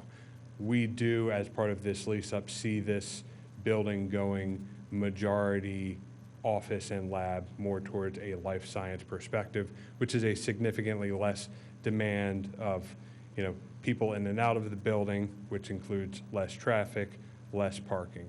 We are looking to get this site parked to a ratio that's conducive with the rest of our Radnor portfolio, which is 3.1 spots, roughly just over three spots per 1,000 square feet of rentable space. Adding this parking garage, the use of off-site parking was a Penn Medicine specific need. They had 40 spaces that they licensed from the neighbor property right here. That's the air gas building? Correct. Okay. That license is terminated. That's no longer in effect, so that will not be usable.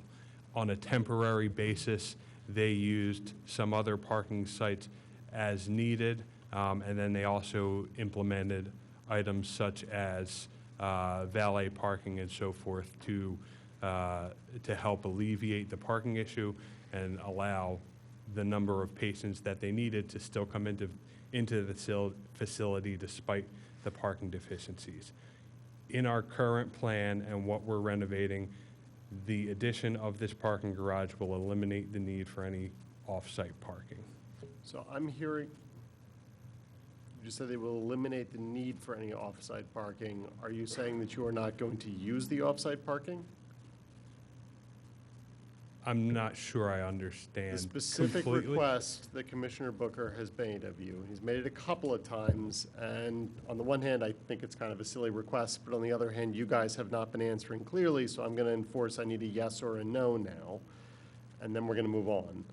His request is, will you commit to giving up those off-site spots, which means you would not get credit for them going forward in terms of any future renovations to the building? They would no longer be yours. For this site, yes. For this site. So you are giving them up. The answer to his question is yes. Yes. Okay. And it's not silly, and I resent that. It's absolutely a legitimate, cogent issue, and we want that to be an enforceable arrangement, because if you build anew and fill up that spot and then use the 180 that are off-site, you would be increasing traffic in and into the site, because you would have increased that amount that you were using off-site and then continue. So I appreciate that. Well, let's lock And it in. I We're want, gonna and move to we amend. want to make that a condition, so with the solicitor, let's make that a We condition. got to move to amend. Um, So move. Is there a second? Second. All in favor, say aye. Aye. All opposed, nay. I just want to make sure I'm understanding correctly, that this site will not be granted the benefit of off-site parking for any future, Correct. okay. Understood. And also, I just thought the it was final silly question, because why do we I'm gonna need, say yes. why do we need a preliminary final? Why not do a preliminary plan and a final? Why are we trying to do a preliminary final in this one night? Yeah, it's a standard request. But our standard, the code requires a preliminary and a final, 2 nights. Right. That's the standard. No, I understand, but this is a waiver that's typical, that is requested quite often. with Okay. Land development plans. Were you going to add something on the? Yeah, I just had, so, just I have a question with the condition. So, is the applicant agreeing to never increase parking in the future?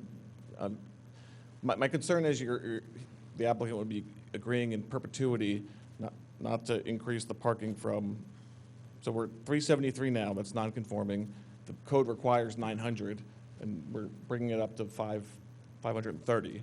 So is the agreement that 530 is the max parking that the applicant can ever provide for this property? The amendment that I understand right now is that for future calculations with respect to the building itself, not the parking structure, but the building itself, you would be credited for all the spots that are on the site, but for no spots that are off-site. Yeah.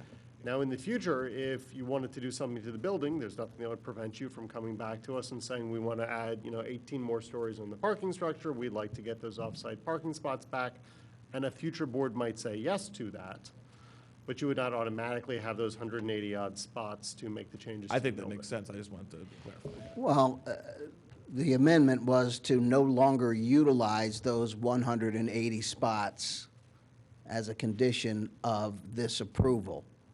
Based on the fact that you're putting in 200 new, you don't need the 180 any longer. And with that flows, you would never get you wouldn't get credit. You wouldn't get credit for off-site anyway unless you showed, that you had them. So that you would no longer have them as the condition. But can I park off-site and go to that building? Yeah, I mean, we can't ticket you for I mean, parking in I your guess own I'm not an, driveway. I mean, we I can't would say, control. I would say no. That's the point, is We that can't do But if how can you control where somebody decides to park and where they engage in they're business? they're supposed to park on-site, and there's supposed to be no new traffic, so there should never be a need for anyone to go off-site and then go to this location. So if you choose to walk there from your house, the police are to come and ticket your car at your driveway because you're not in their garage? No, that's because I'm not parking off-site, I'm parking at my That's house, I off-site. walk there. So Your there would house be is no not part additional of their parking. site. Do you live there? Well, I live nearby, I would leave my, your if I house is walked not there, on I would site. leave my car where it is, and I would walk over there. And you would be ticketed for being off-site while attending there, as I You understand would, you what wouldn't you're ticket, you were saying. gonna ticket me for parking in my own garage, my own driveway? That's silly, Jack, that's silly. I agree with you. So That's let's go with being- my that's being interpretation childish. of the amendment, and I'll move on. Final comments, we've been doing this for a while. Generally don't walk that far anyway, Hearing none, is there any staff comment? except on the golf course. Is there any public comment? All in favor of the amended motion on the resolution? Well, hold on, so if, with these changes, we need to see them come back? We didn't move to amend their resolution. The resolution includes a waiver for preliminary and final. So we've got the amendments. Okay, calling the vote. All in favor, say aye. Aye. All opposed, nay. Motion passes. We were vote on the, we voted on the amendments, but we didn't vote on the preliminary final, so let's want to vote on the preliminary final question. We just voted on everything. That was the resolution. Yeah, you voted no. Well, we need to see we need to see these conditions are part of the record, so they need to come back and verify it. We need to see that, don't we? Yeah, we made the amendments. We did a significant change in the stormwater, and we also made a condition about off-site parking.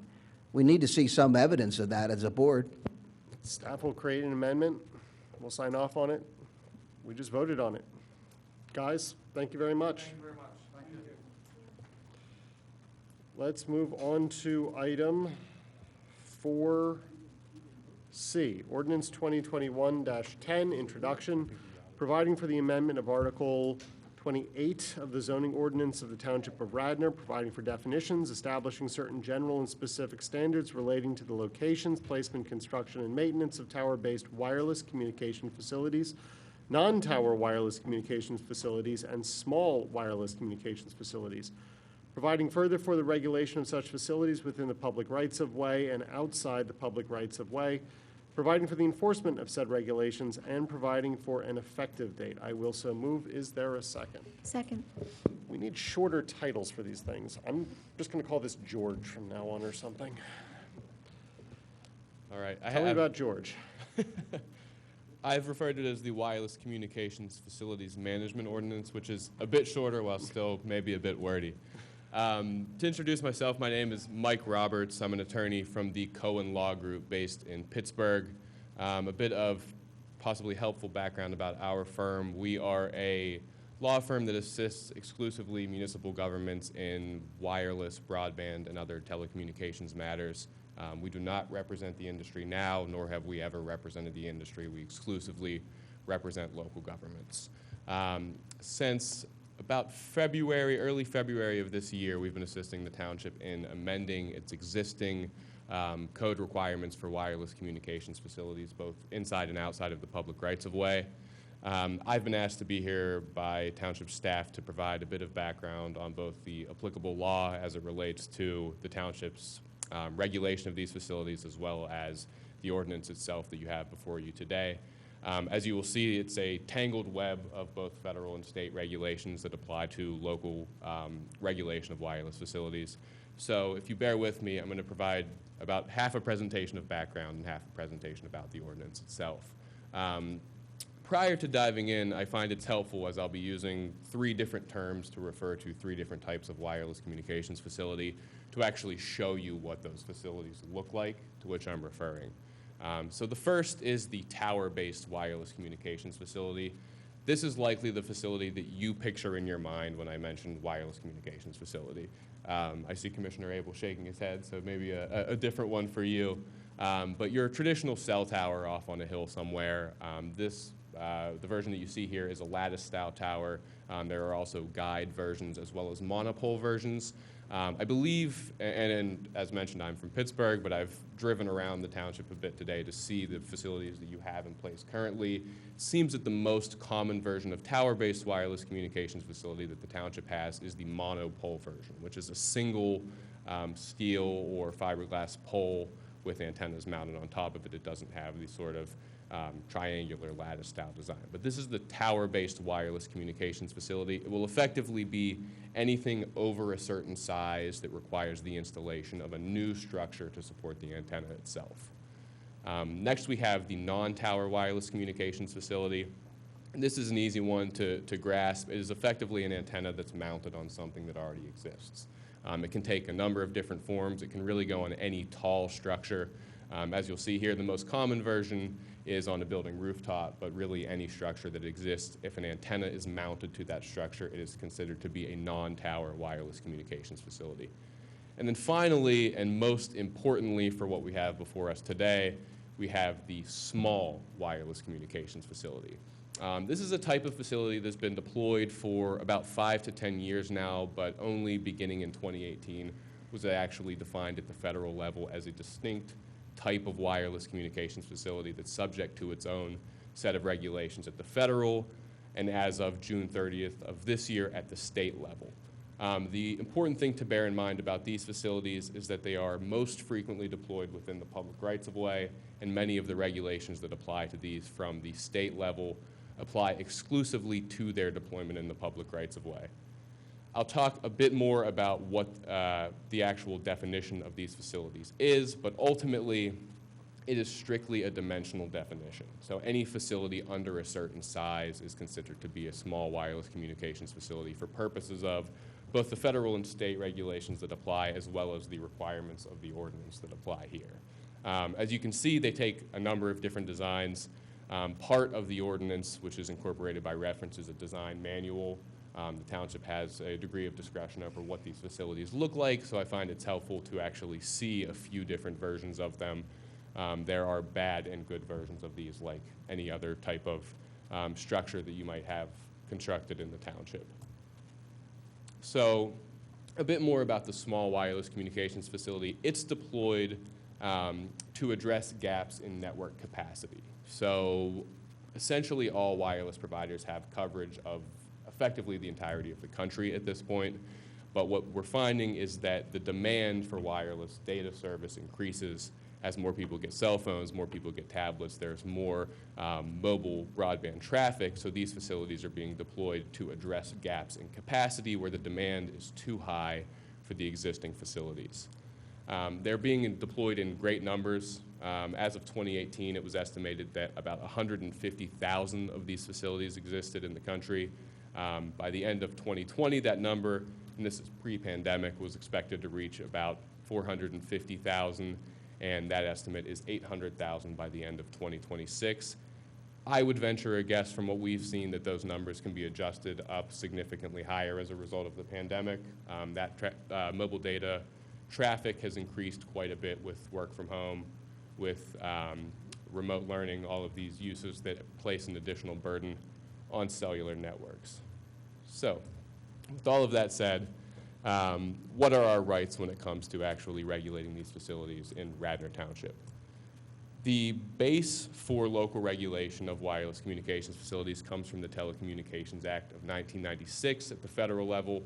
This act expressly preserves local zoning authority over these facilities, subject to a specific set of enumerated limitations. So the first we have is that local governments aren't permitted to regulate wireless services based on the environmental or health effects of radio frequency emissions. So the FCC sets standards along with the Telecommunications Act for what levels of radio frequency emissions are permitted from these facilities. And so long as a proposed facility complies with those requirements and proof of that compliance is provided to the township, we're not allowed to impose any additional requirements beyond that. The second is that local governments are not permitted to prohibit or have the effect of prohibiting wireless services.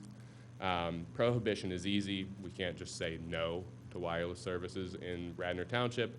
Effective prohibition is really the lens through which we have to look at all of the requirements that we would either put in place in this ordinance or that you might suggest after your review. So that would be imposing a requirement that's so burdensome that a provider couldn't possibly comply. We also can't discriminate amongst providers of functionally equivalent services. We have to act on requests for approval within a reasonable period of time, and any denial of an application has to be in writing and supported by substantial evidence. These standards from the Telecommunications Act have been refined by FCC order over the year. There have been about 4 or 5 consequential FCC orders to date. I'm going to talk about one in particular that we have to keep in mind for purposes of the code amendments that we have before us today, and that's the 2018 Third Report and Order. It established the actual definition of a small wireless communications facility. That definition is really any facility that is below 50 feet in height, where the antenna that's associated with the facility is 3 cubic feet or less in volume, and all of the additional equipment associated with the facility is 28 cubic feet or less in volume. So as you can hear, small wireless facility, maybe not the smallest thing possible, but anything that is at or below those dimensional requirements would be considered a small wireless communications facility. That order also created what are known as shot clocks for the approval of these facilities, and those are time frames in which the township would have to act on an application for a small wireless facility. That shot clock requirement is either 60 or 90 days, depending on the type of facility being proposed. All of these shot clocks are reflected within the ordinance very clearly in a number of discrete sections. The order also limits fees to cost recovery and details what are known as presumptively reasonable fee ceilings for small wireless communications facilities. I'm not going to go into the federal levels because they're reflected again at the state level as a result of the recent state legislation. And the 2018 report and order also established new requirements for aesthetic standards as they relate to small wireless facilities. This is again reflected within the state legislation, which is known as PA Act 50. As I mentioned, this was passed on June 30th of this year. It was really the culmination of an effort by wireless providers over the past 4 or 5 years to get a state-level bill in place that addresses these small wireless facilities, specifically in the public rights-of-way. The act largely mirrors the requirements of the third report and order that I just mentioned, with a few additional requirements, the most important of which for us to keep in mind is that small wireless communications facilities in the public rights-of-way have to be permitted in all zoning districts as a permitted use. We can't apply discretionary zoning approval, that being either conditional use or a special exception process. Act 50 also establishes additional requirements for what materials are permitted to be requested as part of an application and what form those materials have to take. The timing of approval relating to these applications, again, those are the shot clocks that I mentioned earlier. What fees are permitted to be charged, and those fees are for both applications as well as for use of the public rights-of-way and use of any municipal structures, as well as for batching of applications. And batching of applications means submitting an application for a number of different facilities as one single application. This is strictly limited to what are known as co-located small wireless facilities. When we use the term co-located or co-location, that again means attaching to some structure that already exists. If an applicant is proposing the construction of a new wireless support structure, typically a utility pole, they are not permitted to batch those applications. So with all of that background said, we have the ordinance that we have in front of us today. What this ordinance does is it is a full repeal and replace of Article 28. The reason we do this as a full repeal and replace is that the existing provisions addressed tower-based and non-tower wireless communications facilities. Because prior to the 2018 third report and order, small wireless communications facilities in the public rights-of-way were treated as either a tower-based or non-tower facility, and as a result, the requirements for those facilities were woven into the existing provisions. So rather than going through and trying to pick out individual requirements that would relate to the right-of-way, we simply have done a full repeal and replace and addressed each type of wireless facility in its own section. The ordinance establishes all of the necessary definitions for these facilities, primarily taking these from federal law or state law as they're established already. It establishes requirements that are specific to each type of wireless communications facility, the tower-based, non-tower, and small wireless communications facility, addressing facilities both inside and outside the public rights-of-way. It also establishes that in the first section requirements that are applicable to all types of wireless facility to the extent possible. It incorporates by reference what's known as the Small Wireless Communications Facility Design Manual. This establishes kind of granular requirements for the design of any small wireless facility in the township. This is something that we are effectively required to do by state law, which requires that we impose objective design guidelines on any sort of small wireless communications facility being deployed. And then at the federal level, design requirements are required to be published in advance. So those two requirements working in conjunction are best addressed by some sort of advisory document addressing the design of these facilities. Ultimately, the proposed ordinance brings the code into compliance with all of these changes in both federal and state law that we have to contend with, and it addresses all types of wireless communications facility deployment that the township would see. A bit of background on the process so far, and then I promise you I will wrap it up and open up to any questions that you will have. The ordinance was drafted by our firm in conjunction with township staff. There's been a long review process prior to tonight. Meetings have been held with staff over Zoom as well as with the Planning Commission. I believe we've had, Steve's been quite involved with the process over there. I believe we've had 3 Planning Commission meetings to date on this ordinance as well. We also brought in the Citizens Communications Council. Those meetings and reviews have been very fruitful, I think. The ordinance has improved quite a bit from where it started. We've been able to address a lot of concerns that were raised by both the PC and the Citizens Communications Council. This ordinance that you have before you is the result of a number of drafts to get to this point. So a lot of work has been done to get to tonight. I just want to cover quickly a few things that we can control and cannot control, because there are discrete versions of both of these. In terms of what we can control, we have quite a degree of control over any requirements for both non-tower and tower-based wireless communications facilities. We also can control how applications are processed, from whom they're submitted to what the review process actually looks like, to a certain degree. Again, these small wireless communications facilities are mandated to be permitted use. We also can control what applications and materials are required as part of a complete application.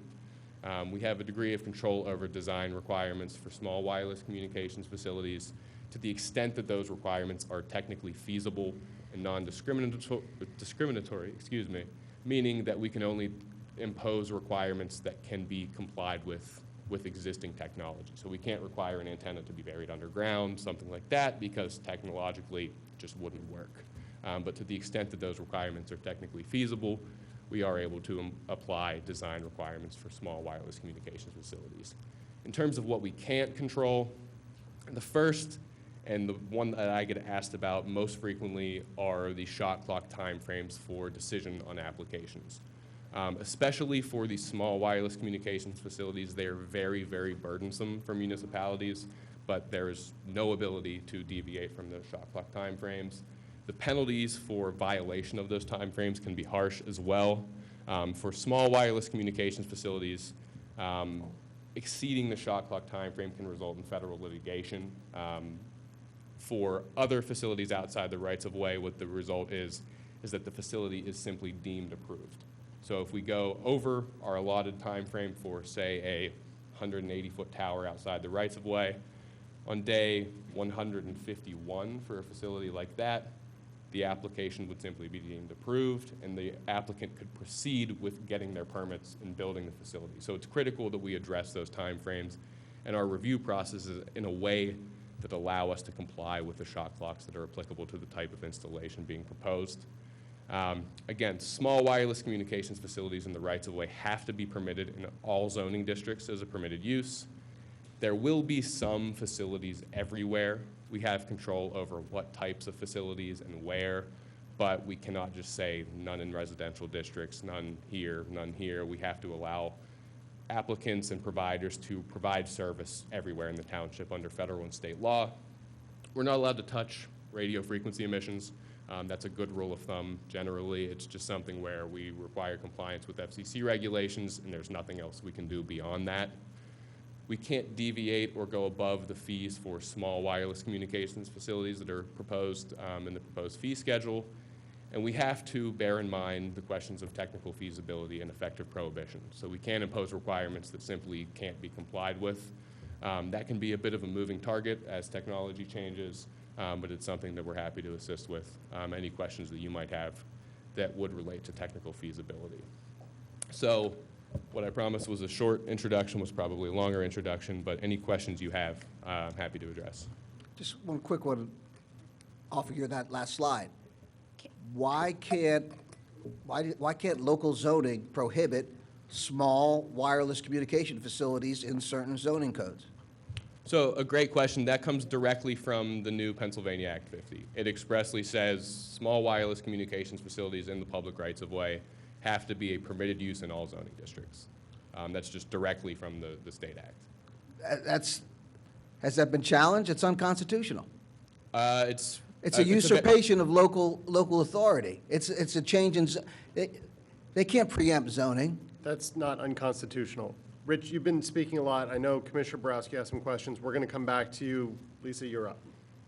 Okay, thank you. And I just, first, Mike, I want to thank you. Well, first of all, I was merely asking about a Excuse specific me, slide. Commissioner Booker, Excuse me, point of I order. was interrupted, Point Ms. of Borowski. order. I was interrupted by Point the of order. petulant child, Jack Larkin, over there. So I reserve the rest of my time. We don't really reserve time, but okay.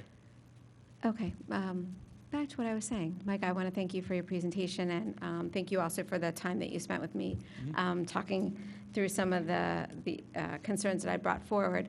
And I want to thank the staff. I think the process has been really good, involving the Planning Commission and our Citizens Communications Council. So thank you all for engaging in that process. I really appreciate it. So I've been working through this. This ordinance, I think, might have been precipitated by some concerns that some residents in my ward have with regards to specifically the small wireless facilities or wireless cell.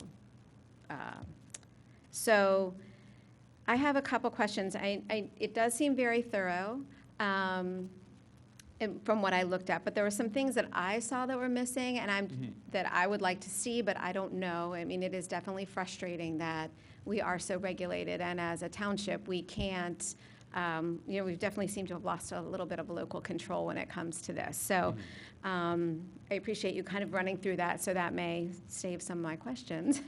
Let's spare us all. But there were a couple things. So there is some points in here that say there needs to be signage on the poles. So the poles need to specifically say who the pole belongs to. I'm assuming, does that also include who are the providers that are on that pole with the cell? Does Correct, that yeah. so that needs to be okay? Because having gone through trying to figure that out, and the staff having to do some exhaustive research, I mean microfiche and whatnot, to figure out who owned the poles that we were concerned about, as well as who was on those poles, was definitely a lot of extra staff time. Is that retroactive? So if we put this in our ordinance, will that have to be, because I will say the majority of our poles, at least the ones that I've seen, and we've done a lot of looking, don't have that information on there. So is that something that can be made retroactive, where these groups would have to come and identify the poles, who owns them, who's on those small cells that are located on those poles? Yeah, so a great question, and I think it raises a few issues. In terms of retroactivity, right now, no. Right now, it applies to anything moving forward. Whether we can apply it retroactively, we certainly can put it in there. It raises a question of, I think, enforceability. Just actually getting the providers to do it is always an issue. Certainly something we can add, but I will just be candid in saying that it will be an enforceability headache, something that would take some legwork on the staff level.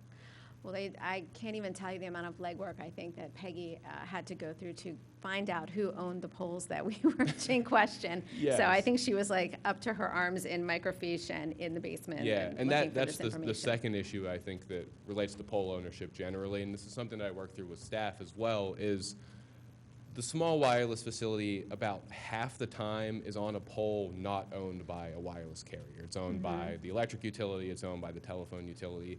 And that raises a separate issue of enforceability as well. You know, if it's a public utility, technically it's a Public Utility Commission issue at that point. Certainly for any existing small wireless facilities that are owned by wireless carriers that would fall under this ordinance, we absolutely could apply that requirement. But there may be pole owners that just wouldn't be subject to this ordinance. You know, they're not a small wireless facility pole owner, so they wouldn't be subject to the small wireless facility ordinance. Certainly something that could be addressed through, say, the right-of-way provisions or streets and sidewalks provisions. But I'm giving you a holistic answer to a big question, I realize. For wireless providers, this is certainly an issue that could be addressed through the wireless facilities ordinance. Okay, so we could amend and make that retroactive, make that a Yes. requirement. Okay, Yes. so we could do that. My other couple questions. So I understand that so we can't control what zoning districts these can be in, so they could be anywhere. But can we, is there and I think is in here, I think is it 500 feet, or what's the proximity that these can be to homes? So the poles that I've been dealing with were put up by by some of the wireless provider, or like Crown Cork, I think, owned one.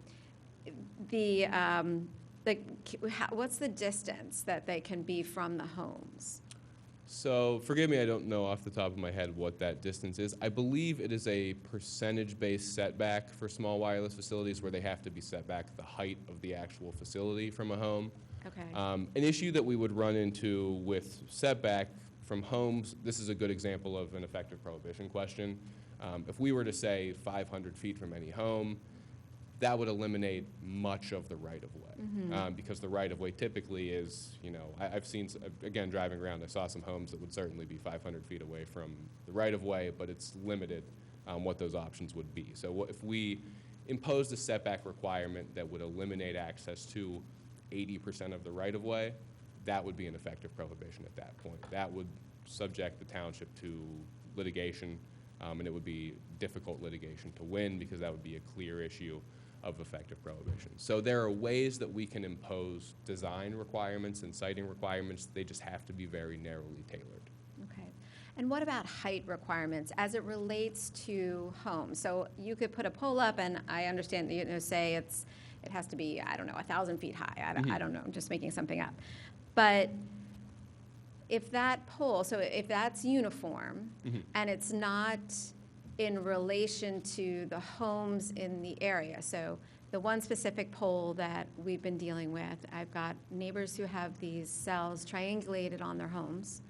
The one pole, while it's a certain height, and it's on one side of the street, the house that is across the street is basically the same height as the cell. Yeah. So is there anything in this, and I was reading and I couldn't find it, but I may have missed it, that regulates the relationship to where these cells are placed as it relates to the homes that are in an immediate vicinity? And if not, is that something that can be considered? So if you're putting it up, maybe that it's the right height for the house, the front yard it's in, but across the street, it's not. Is that something that can be? Yeah, so it's something that we may be able to address from a design standpoint. One thing that I will point out from the design manual is that no new small wireless facilities are permitted in what we've defined as the front facade area of a home. So say this is a house, drawing a line from either side directly to Commissioner Larkin, you wouldn't be allowed to put a small wireless facility here, directly in front of the house. It would have to be off to the side in one direction. In terms of height in relation to a home, something that we could address, I think, with a tailored requirement as well. Again, something that I would caution with regard to relating it back to radio frequency emissions again. A lot of times I've encountered this type of concern to where it is a radio frequency concern at heart. And what we find is if a facility is denied for what is a foundationally radio frequency issue, municipalities will be sued for violating the Telecommunications Act, that requirement that we can't regulate based on radio frequency emissions. So, long answer to a short question again, but to the extent that we can tie it to a legitimate design concern, not a radio frequency concern, I think it's something that we would be able to address. But we'd have to really hone in on what that concern looks like and what its basis is. How about if you just don't want to look out your window and see one right out That's your window? a legitimate design concern. Okay. And there are requirements in there, and this goes to the design manual as well. I'm not sure the extent to which you've had the ability to review the design manual. There are requirements for relation to adjacent windows. You can't put one right in front of a window. It can't materially impair the views from windows. Okay. All right. And then even if we do that, none of this is retroactive, right? Can you tell I'm trying to help some residents? We can't go to Crown Castle, for example, and say, we don't like that pole anymore. You got to change it. Okay. They have a vested interest in that pole. We can't apply retroactively. And just for the record, Crown Castle did work with us, and they were very amenable and agreeable to the things that they worked with the residents on. Yeah. We just could not get the small cell removed. So. All right, so a couple other questions, and I apologize for monopolizing the time here. So do private residents have to provide easements So I read in here about easements. Mhm. Do they, if it's not in the right-of-way, do they have to provide an easement? Do they have no, so they don't have to provide an easement? No, there's no obligation on a private property owner to grant access for these at all. Okay. They are all subject to Act 50 now. And an important distinction here as well is the Verizon, AT&T, and T-Mobile wireless providers now are not public utilities. They don't have any utility rights either. So it's strictly a private property arrangement at that point. For any township-owned property as well, outside of the rights-of-way, you are not mandated to grant access as well. That would be a lease negotiation at that point. So we're strictly talking about rights-of-way when it comes to kind of these hard-to-swallow giving away of regulatory authority. Okay. And then, so we talked about height minimum, notification of residents. So Mhm. I noticed that there's, the township notification, and the township has, the shot clocks and a certain amount of time. Mhm. It doesn't seem, and maybe I missed it, that there's anything built in there for the notification of residents. And I understand that, it can be cumbersome, that would probably put a burden on our staff as, to make those notifications. But just, is there any way that people can be made aware that an application has been put in? I know it's going to go through planning now, and it will go through the Citizens Communications Council, which is certainly a much more public process than had existed prior. But is there any specific notification of residents? Like, would I get a letter that says, hey, you're going to have this on the pole in front of your house, which I do, but, so, Yeah, so this is something that actually changed through the Planning Commission process, where there's a requirement now that applicants follow the township's notification process, whatever you have in your code now. We can require notification in whatever form we would like.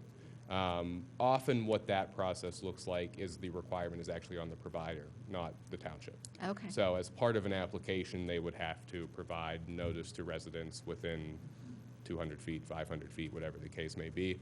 Certainly something that we can impose in a more targeted fashion versus the kind of generalized code compliance fashion that it's in there now.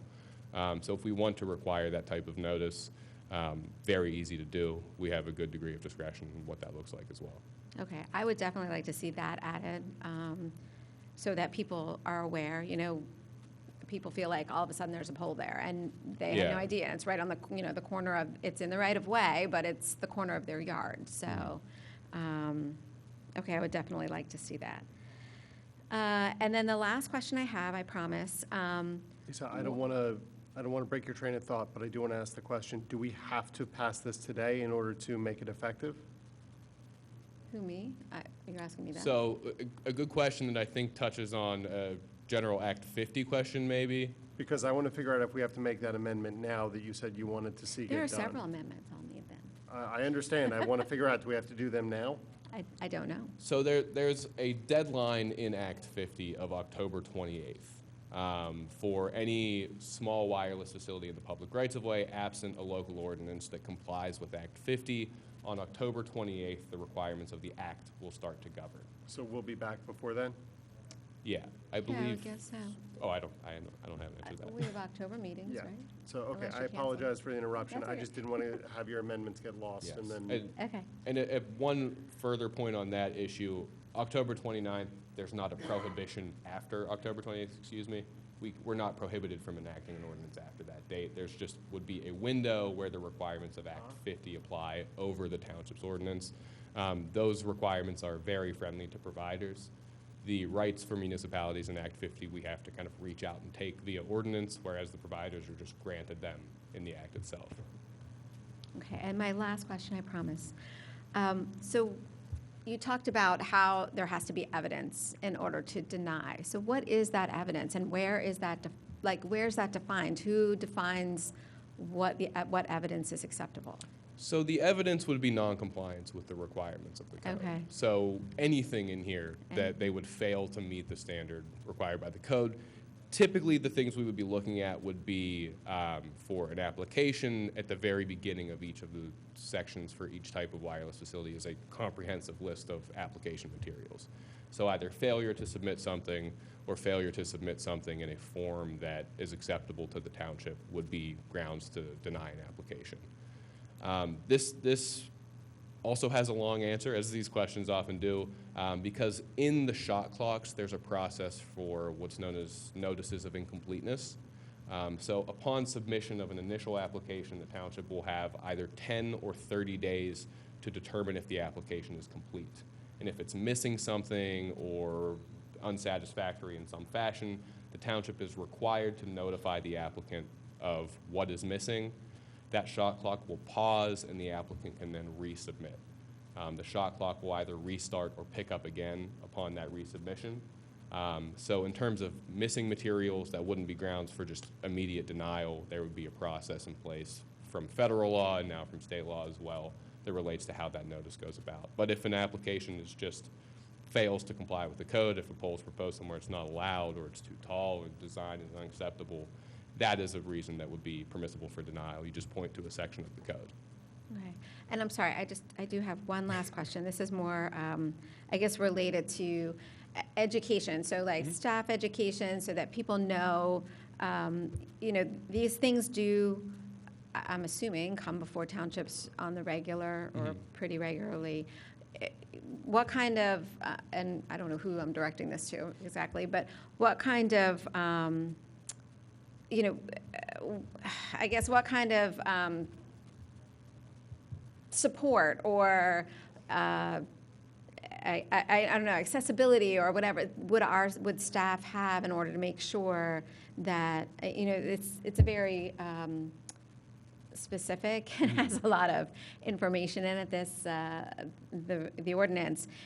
How do we make sure that everything is being complied with? Like, is there a class that somebody goes? Like, how does that happen? So, and this may sound facetious, I assure you it does not. Steve has my number. Bill has my number. Okay. There are certainly materials out there that have been, webinars, materials that kind of break down these things. I think I've given kind of a breakdown of the applicable law to the township as well. But honestly, it's an experience issue. There's a lot of moving parts to these applications and to regulation of these facilities. We are always happy to provide any support that we can, as well as, if anyone needs additional information, I'm happy to kind of provide a link to that as well. The municipal associations have webinars on this pretty frequently as well, so something that I would encourage any staff or officials that are interested to attend those. But it's just an enforcement experience question more than anything. Not that I doubt the ability of our staff to learn all this and do it.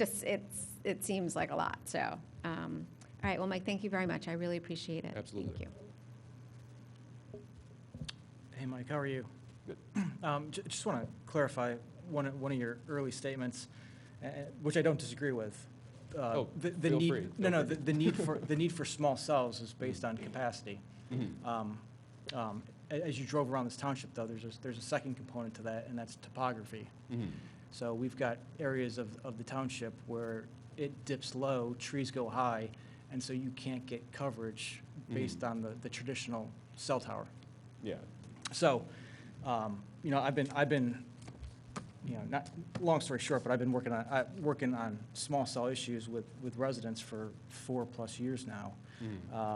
And finally, I'm glad to see that we've gotten to this point.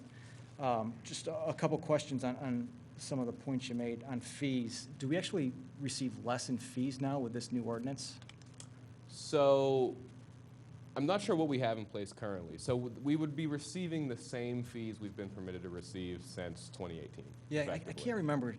Bill, were we around like $250 per carrier per small cell? So I can answer that question probably, because that's the federal fees. Yeah. What the fees are set at now for small wireless communications facilities, for use of the rights-of-way, it's a $270 per site per year fee. No matter what it looks like, who owns the pole, if it's a township pole, third-party pole, whatever the case may be, it's $270 for every facility in the rights-of-way. For applications, so if someone's proposing a new or replacement pole, it's $1,000 upfront to cover all of your upfront fees. And for co-located facilities, it's $500 for an application fee. As is the FCC's tendency, it's a complicated equation. It's $500 for anywhere from 1 to 5 facilities in a single application. So if it's one facility, $500, 5 facilities, $500, anywhere in between. And then for the 6th facility in each one thereafter, in the same application, it's $100 additional dollars. So 6 facilities, $600, 7, $700, and on down the line. If we've amended the fees since the 2018 order, which I believe we have, it would be the same fees you're getting now. Okay. I appreciate your comments on the shot clocks, because to me, when speaking with neighbors, that is the biggest issue. You know, I think with people working from home, I think that's going to become more the norm. You know, I've cautioned neighbors on you know, if a carrier or a company like Crown Castle comes in and they have that 60-day shot clock, you know, it doesn't leave a lot of time for you to be able to work together as a neighborhood or as a street to make sure you get the aesthetic look that you're looking for. What I've advised neighborhoods, if they're interested in a small cell network, is to work with a company like Crown Castle early on, have that in place, and then if the carriers show interest, you guys are already a step ahead. You have the system, the network that you want, you have the pole design that you're looking for, and you know, neighbors probably will tend to be more happy and satisfied than if a network was just pushed to them. So, Yeah. I mean, that's what I've advised neighbors and homeowners associations who have shown interest in a small cell network.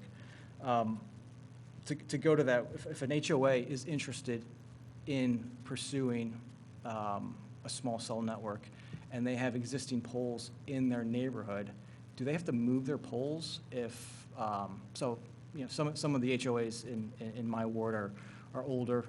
Utility poles are, it's a light pole, they're small, so they'd be at like the 14-foot level. You'd probably need to get new poles in there up to 18 feet. Poles on top would take it to 20, 21 feet. Would they need to move the positioning of the light poles? So that's a very complicated question that I probably can't answer on a large scale or of any specific neighborhood. Well, you said it can't be in the front of the home, like directly in the front. Yeah, so if a pole was directly in front of someone's house, if it's an existing pole and they're just co-locating on top of it, they would be okay. If they're replacing or putting a new pole, Replacing the pole. they would have to do one of two things. One would be move the pole. The other would be request a waiver from the requirements. That's from the design manual. okay. There's a process in there for them to request. So if a the waiver. neighbors wanted If the to keep neighbors the are okay light with it. where it is, because the pod would be on top of a light fixture, but they wanted that light in the same spot, they could just request a waiver. Yeah, and that would be at the discretion of the zoning officer, and there are decorative pole requirements in there as well. That would be considered a decorative pole being replaced, so it Okay. would have to look like a light pole and a replacement pole as well. Okay. On the height, so is this ordinance, does it, are we just talking about the height of the pod at the top, or are we talking about the height of the box on the pole as well? So each of those is defined separately. So the whole small wireless facility pole antenna can be up to 50 feet. The antenna itself is a volume question, so it's 3 cubic feet. And then the box on the side of the pole would be considered what we call accessory equipment, and that's a 28 cubic feet in volume maximum. And does the side box, does the requirements stand if the equipment is inside the pole? So the volumetric requirement, you Yeah. mean? That would be considered a stealthing issue. So there is a waiver for a design like that. It would be at the discretion of the township as well. Basically, any equipment that's used for what's known as stealthing. When I say stealthing, it's making the installation more aesthetically pleasing. Anything used specifically for stealthing is free of the volume requirement. That's at your discretion as a township. And that would also apply if a small network was to go in and they put the equipment on the ground and landscaped around it? Yeah, so that would be stealthing as well. And is there anything to prohibit subsurface systems? There's nothing prohibiting undergrounding at all. Typically, what I find is undergrounding is preferable. It's very rare in the small wireless facility world, typically. Yeah, I've had one company in the last 4 weeks reach out, and they've got a prototype. Seems, I mean, it's seems to be cutting edge. I'm sure, yeah. But you know, one of the issues that neighbors have raised is the aesthetics. You know, they don't like the brown box on the side of the pole. So this could be a path forward if capacity and topography are preventing coverage, and they really want that. You know, every pod gives 911 accessibility. So Yeah. regardless of what carrier you're on, 911, if you have a babysitter walking your kids or your pets on the street, you know, there's a safety component to all of these nodes. So, you know, if an HOA, if the deal breaker is the equipment on the side and they have opportunities to put subsurface systems in, that might be something that Yeah, you know, absolutely. they like.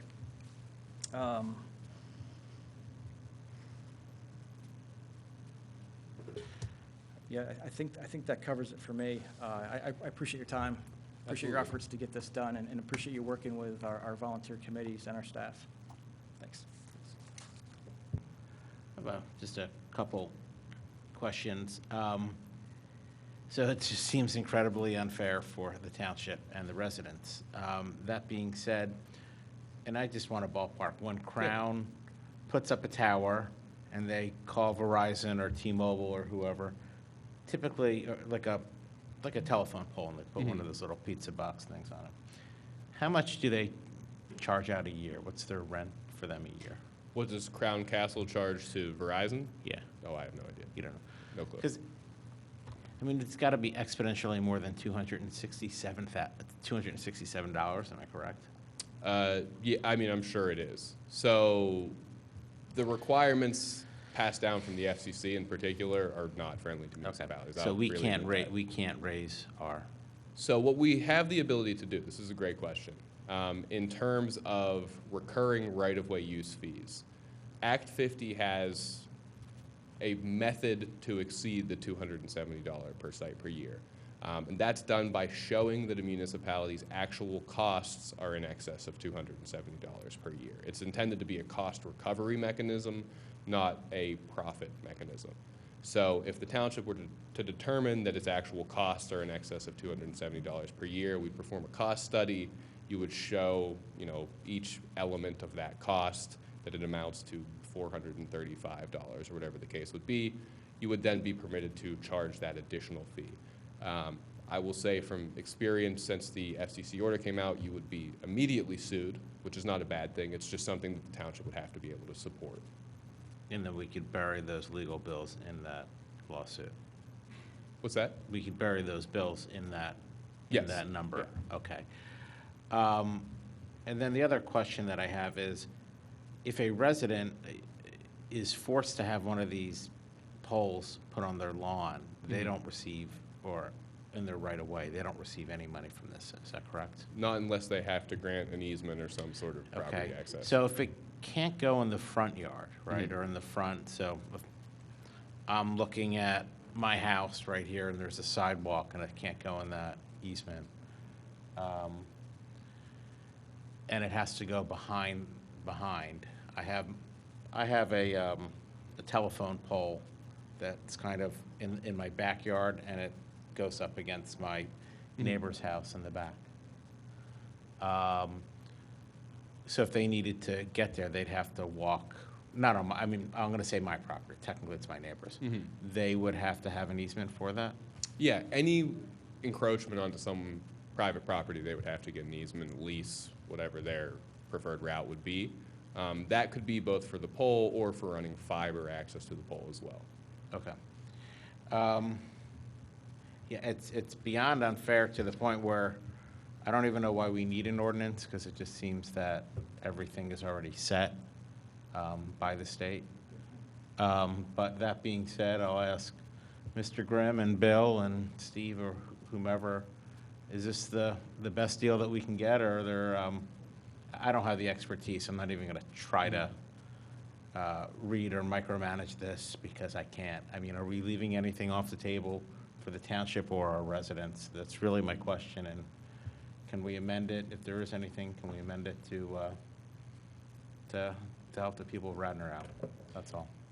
Yeah, I think the best way to answer that from my perspective is just referring back to the process and went through, and the citizens that participated in its review, several of which have some knowledge of this area, coupled with Mr. Roberts' expertise as well. He's represented the township through the drafting of this, and so I, like you, I am not an expert in this arena, but the work that Cohen has done for the township in all regards has been top-notch, and there's no reason to believe that this is leaving us exposed in any way. And like Mike mentioned earlier, we've got his number. Okay, so you're satisfied? As satisfied as we can be, as given you can the be. situation. Yeah, I mean, we understand the limitations that we're under.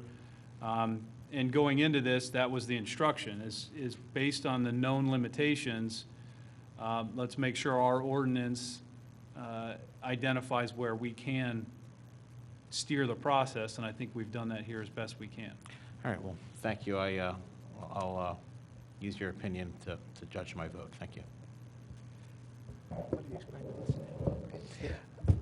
Going back to my first point, so what is the basis on which Act 50 usurps local zoning law and requires the imposition of allowing in all zoning districts these wireless communication facilities?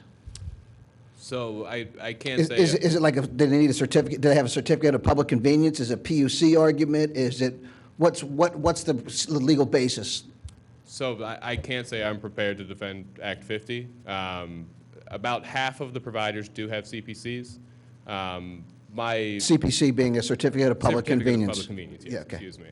That would be the wireless infrastructure provider. So your Crown Castles, for example, are certificated public utilities.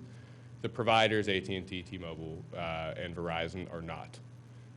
So the best basis I can say from a state legislature perspective would be that it's a right-of-way issue, not a private property issue, that the right-of-ways are, controlled in a public trust. I mean, again, I don't have a defense of the act. It could be a right-of-way on a township street, right? So the state might have some authority if it was a state road, we control that right-of-way, maybe. Yeah. But if it's a township road, the right-of-way is controlled by the township. And so they've through some edict, they've taken control. Are there any other similar provisions, either for federal or state, where they have taken control over local authority? You talked about pricing, they limit pricing, although the charges, you could exceed that if you can show through a cost study additional expense other than what they provide for. What are the other limitations that are like that, either through state or federal, that are in this ordinance? Anything else like that? So fee would be the big issue. Fee, so and zoning. one, zoning is requiring this allowed in all zoning, and two would be limiting fees. 2 would be limiting fees. 3 would be arguably the shot clocks. What about, so is that related to the approvals? That's the timeframes for approval, Right, yes. right, So they but- deviate from NPC requirements. But the approvals, it's still, the township still needs to approve. Yes. In our normal land development. So the timing, that we have, I don't like to use shot clocks, we have timing, we have response time limitations. Yeah. So those are going to be different for these facilities. So that controls our subdivision and land development ordinance to the extent that it's different from what our response time is required. Yeah, it deviates from NPC requirements. Are there any open challenges to any of these items right now? Act 50, no. The FCC order was appealed all the way up to the federal Supreme Court, United States Supreme Court, and upheld in its entirety. Other than a few small design requirements issues, the rest of it was upheld. But not for the state? The state law, no. I'm sure it will be challenged, but it hasn't been challenged yet. The fee question, for example, comes from federal law. It doesn't come from the state law. It's just reflected again in the state law. It's the same fees at the federal level. Those were challenged and upheld from federal law. So even absent, excuse me, even absent Act 50, those same fees would apply. In looking at the draft in the packet, I do see a black line which seems to show the original provisions either highlighted or they're shown the existing provisions. You said that this was a replace the whole thing. So I would have expected the black line to be our ordinance. So any black lining you would see in a draft before you would be the latest red line, I believe, from the Prior version. From the prior version. Yeah, okay. so that's not anything. I didn't see I don't remember seeing the prior version. I guess the original distribution. There's about 15 of them. So what you have before you is the final from the last meeting with the Planning Commission and Citizens Communications Okay, Council. so there are a number of that shows the versions. changes versus the last version that the Planning Commission saw. Exactly. Yeah. What, but there's no comparison to what, is there any memo on the differences between our original ordinance and this? No. I mean, well, how do we know what we struck? How do I, as an elected official, know? I appreciate Sean's question, which was, hey, did you guys do the best you could? And you're like, yes, we did. Okay. But I'd like to know where it deviates from our existing ordinance. At least some kind of a memo, some description of the major changes. Can we get something? I mean, because it's wholesale, it's all brand new. Yeah. If directed by the township, I would be more than happy to provide a memo. Okay, well, I would request that. I would request that. I don't know why I mean, it seems to me that it should come with the work. That's what I would say. That a part of writing a new ordinance is highlighting some way the differences in the new one from the old, not just scrapping it and starting fresh. I would put that in there. Okay. So I would ask Cohen Law Firm to do that without specific instruction from the Board of Commissioners. We can amend this as such, or does this have to be reviewed by like the FTC or the state? No, you can make amendments. So to it. anything that we're missing or? Yeah, any suggestions you would have, happy to make amendments. Okay, thank you. So we've got a couple of amendment requests. We don't have, oh, sorry, you go ahead. Yeah, sorry, Mike, I forgot one issue. Do individual carriers have the same rights as, a landlord like Crown Castle? So now they do, yeah. So it's more that rights were taken from Crown Castle than they were granted to the providers, right? So, and another, as is the case, long answer to a short question. In Pennsylvania, there was a state Supreme Court case a few years ago, Crown Castle versus PAPUC, where the infrastructure providers like Crown Castle had been stripped of public utility status, and then they got it back in that Supreme Court case. One thing that Act 50 did to the benefit of municipalities is it united all of these providers under one governing act. So anything that Crown Castle would have been free of before, say, local zoning authority, it's now brought back under Act 50. So they're all subject to the requirements of Act 50. So there's no requirement in this ordinance that we make carriers co-locate, or is there? There is, yes. So Okay. prior to anyone proposing a new facility, they have to show that co-location is impossible. And so, I think, on current boxes, there can be up to 4 tenants. Yeah, so depending on the design of the box, So are we it's either 3 or 4. Are we limiting each pole to 4 tenants, or can there be more? So there can be more. I actually just had a conversation with the Crown Castle Council about this. So what that would require would be a waiver of the maximum 28 cubic feet accessory equipment requirement. Because your typical equipment cabinet is somewhere between 19 and 25 cubic feet. Each of those cabinets can hold radios for either 3 or 4 carriers. Their poles could feasibly hold anywhere from 8 to 12, but it would require a second cabinet on the pole. So that would be something that if co-location was being encouraged, you want 8 providers, 8 radios on a single pole. By waiving that maximum accessory equipment requirement, you could encourage co-location, obviating the need for perhaps a second pole.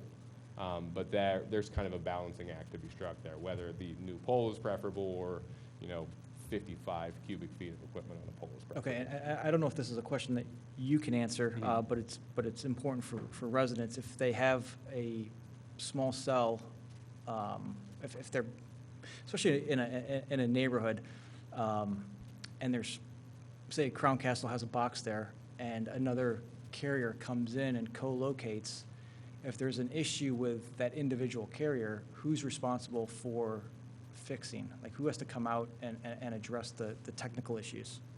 So it would be the owner of the equipment, and that can take a few different forms. So Crown Castle, an infrastructure provider, for example, their poles can have Verizon equipment, AT&T equipment, Sprint equipment all on the same pole. So typically, if there's an issue with the pole, shrouding, anything like that, it's going to be a Crown Castle issue. If there's an issue with the radio, often it's a Crown Castle issue as well, but that would depend on what the installation actually looks like and what that agreement is between the provider and Crown Castle. Okay. Typically, the owner of the facility, if it's a Crown Castle facility, Crown Castle will fix the issue. But that's not an issue we have to worry about. That's an issue that's addressed between the landlord and the tenant? Yeah, so you would have, as required by the ordinance, emergency contact info, maintenance info on the pole itself. You would contact them, say, you have to fix this issue within 10 or 30 days, depending on the issue in the ordinance, and it's up to them to figure out who addresses it. From an enforcement perspective, if they fail to do so, you go after the pole owner. Okay. Okay. All right. Thanks again. Mm-hmm. Okay, we've had some amendment requests. We don't have actual amendments on the table yet, so it sounds like we're sending you back to sharpen your pencil a little bit. I'm going to move to table. Is there a second? Second. All in favor say aye. Aye. All opposed, nay. Hearing none, the motion is tabled. Thanks very much. We'll see you in a couple of weeks. All right, thank you, everyone. But Mike, do you know what, I guess you've heard kind of the things that we might want to see added? Okay. Yes. All right, great. Thank you. Okay, thanks.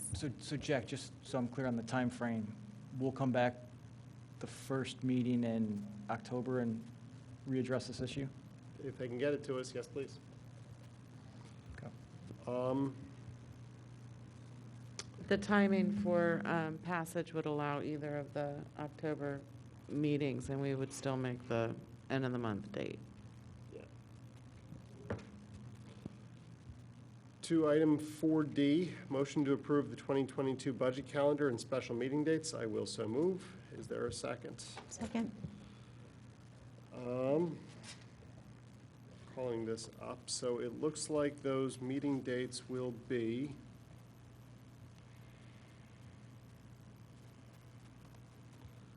sorry, the bookmarks in here are a little off.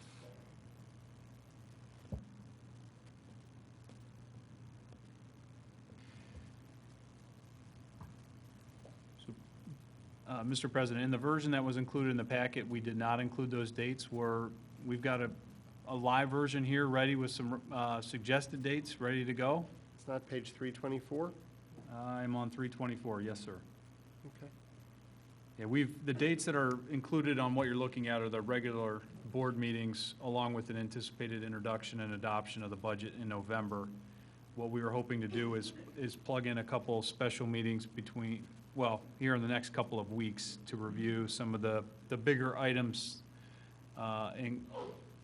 some of the bigger items that we usually spend a little bit more time on during the budget process, including what the board would like to see with regard to the community organizations, the capital funding, and then some of the ongoing staffing and planning and some of those other initiatives, the tree maintenance and those items. Since our meetings on our regularly scheduled nights are full of other regular agenda items, in order to make sure these get the time needed to adequately get through it, we were recommending a few special dates. And I'll hand it off to Bob, who's at the mic and at the ready to step through what's on the screen right now. Thank you, Bill.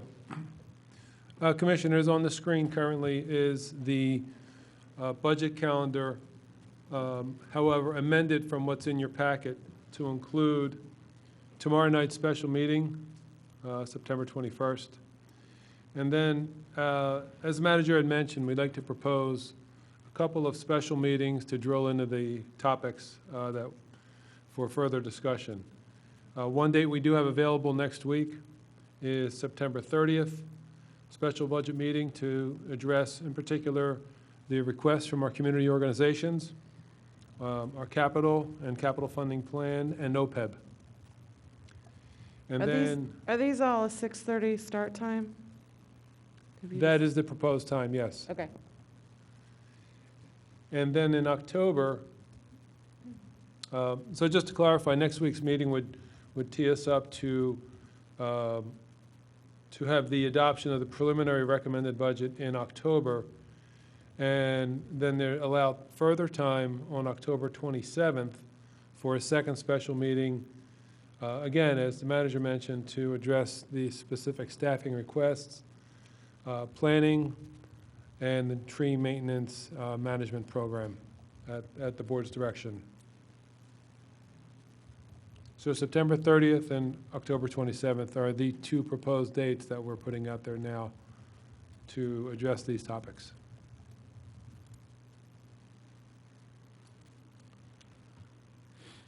Guys? Qui tacit consentire? Works for me. I think we're good. Dates are good. Thank you.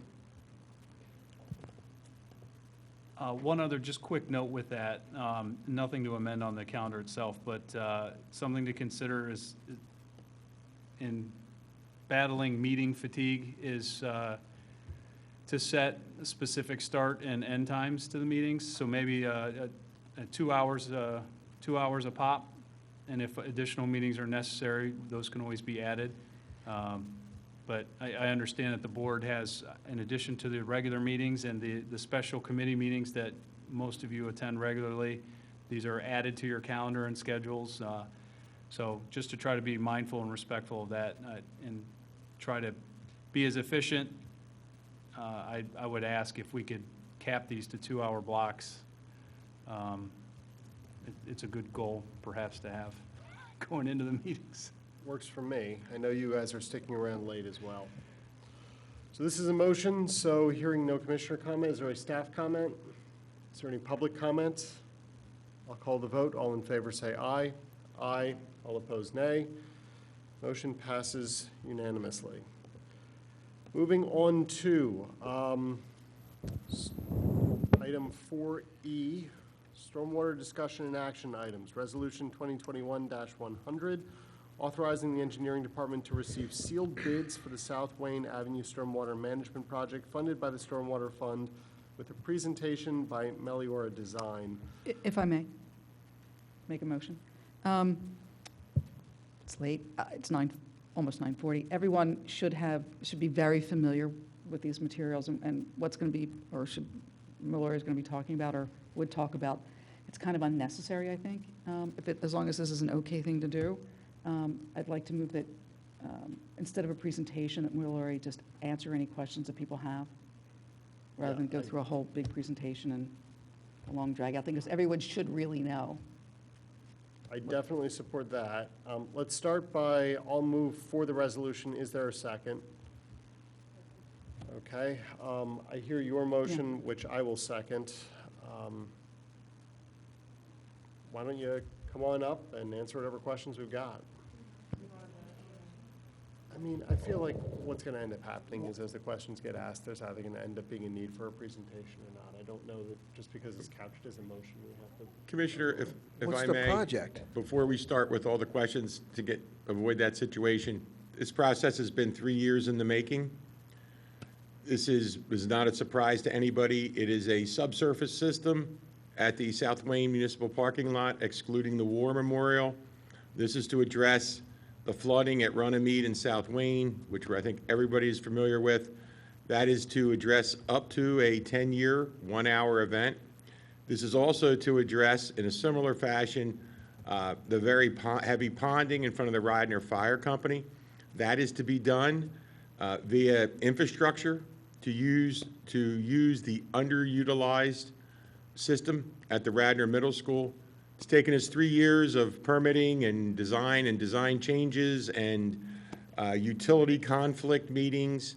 So in the end, if all goes according to plan, these 10-year, 1-hour events will be addressed by this project, and the township will have a new parking lot with proper circulation, a landscape plan designed by Matt Golis of the Shade Tree Commission at the Shade Tree Commission's recommendation, LED ornamental lights, and that's about it.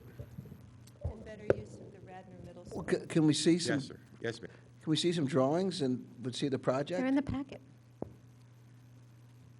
Okay, Drawings are in well, the let's packet. see it right here so the public can see it as well.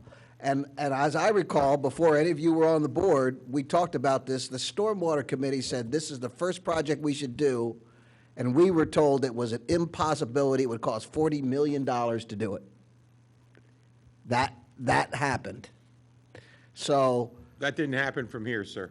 yeah, Roger sat here and said it would cost $40 million. It could not, he said it couldn't be done, it wasn't feasible because of conflicts with utilities. So I'd like to see what we have. Let's put it up. Well, can I just first say congratulations on saving us $37 million? Let's see it. This is only, so you're saying this is only a $3 million project? 3.25, sir. How much? 3.25 million, Okay. estimated. And what's the estimated time frame that it will get done? So we have a pending board approval. I have a meeting scheduled with Radnor Fire Company, Radnor Township School District, as well as our police, to work out all together in one room, so to speak, virtually, timing issues and what would be the best time for everybody. As soon as I get that, that would be built into the bid schedule. And then having a sauna at Radnor Middle School, I do worry about noise. I'm worried about access from police, road closures, safety issues. That's what this meeting tomorrow is about. Oh, okay. Just that, Great. Can I come? exactly that. No.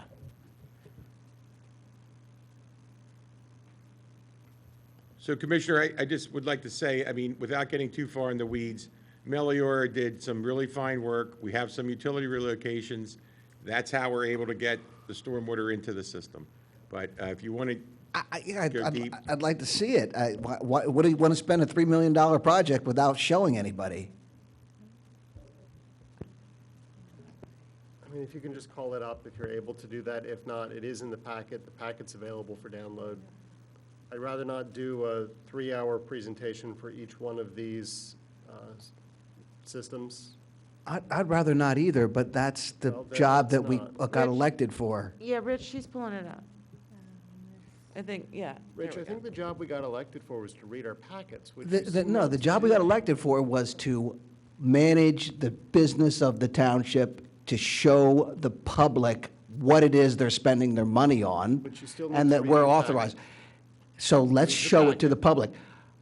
Or Read if your you packet. prefer, then let's just you vote on it and say, we refuse to show the public what the project is. Go ahead, let's do that. Go ahead, if that's what you want to do. You're not going to ask any questions? I want to see I'll the do that if you drawings, commit not to ask show any the questions. drawings, I read show them. the project. I asked a question already. Okay.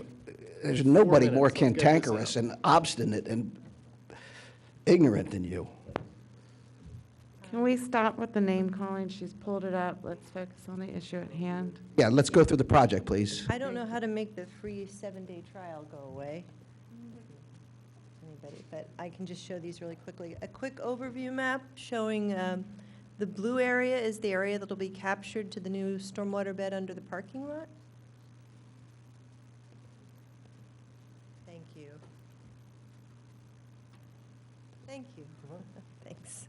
And the red area is the area that'll now be getting to the Radnor Middle School bed that was the issue with the utilities.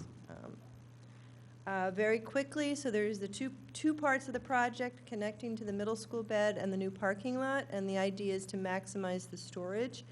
and it's not going to impact adversely the downstream properties. It's going to reduce the flows downstream. As Steve mentioned, it was designed to hold the 10-year 1-hour storm, which is about 2 inches in an hour, and it also helps improve conditions in the 25-year 1-hour storm, although there is discharge at that point. But it has enough capacity to hold a lot of water. As Steve also mentioned, it has a nice landscaping plan that improves the traffic circulation and the safety conditions, the pedestrian conditions, et cetera, the lighting. So basically, there are a number of locations and new inlets that will take water into the stormwater bed. I believe there's 7 new connections bringing water in from multiple directions and new inlets to get water into this bed.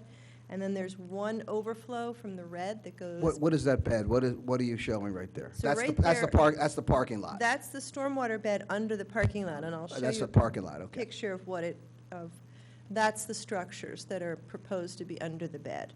So these will be under the parking lot with the improvements on top.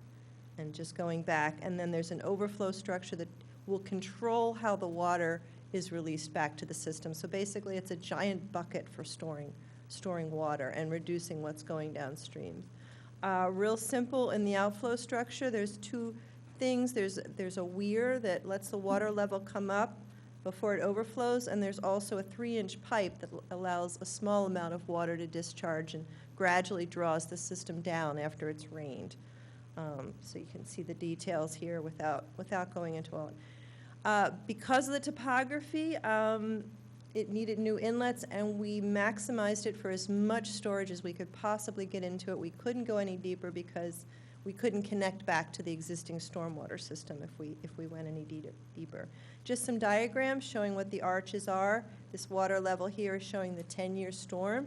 It basically fills up to the weir in the 10-year storm, and then overflows for the larger storms. The second part of it is basically the storm sewers to make the connection to the Radnor Middle School system from areas that couldn't be connected because of the utilities. And that took quite a bit of time, as Steve indicated. So that's the red area here that will now be directed into the stormwater bed.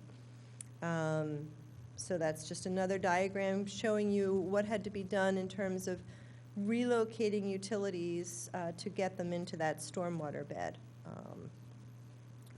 So what's being relocated? Pico, Verizon. It says there's an existing pipe that's there?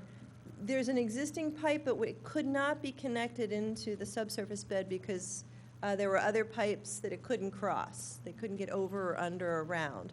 So those pipes are basically being adjusted, and it's taking quite a bit of coordination with those utilities, as you can imagine. So how are they doing it?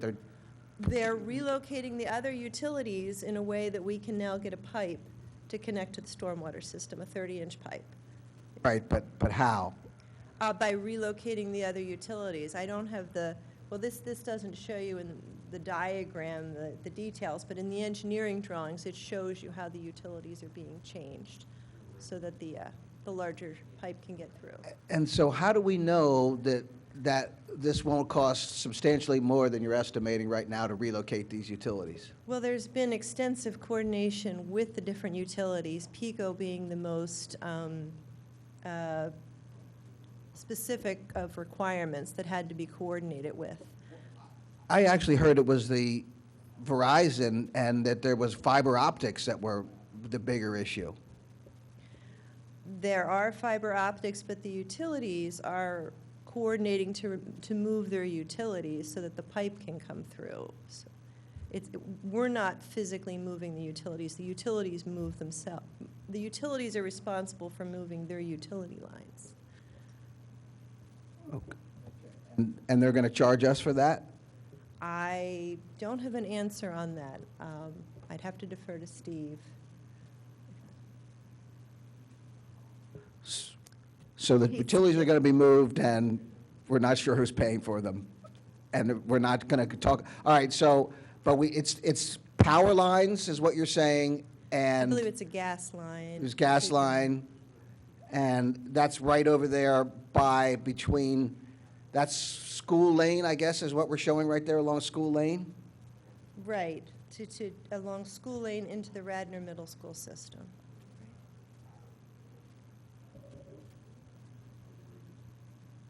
I'd like to get a sense of that, if we could have some, Okay, you know, we need to understand, you know, what was the holdup? I know that there's been a lot of work. I'd be interested to know what work was done, what was the major issue, and how was it resolved?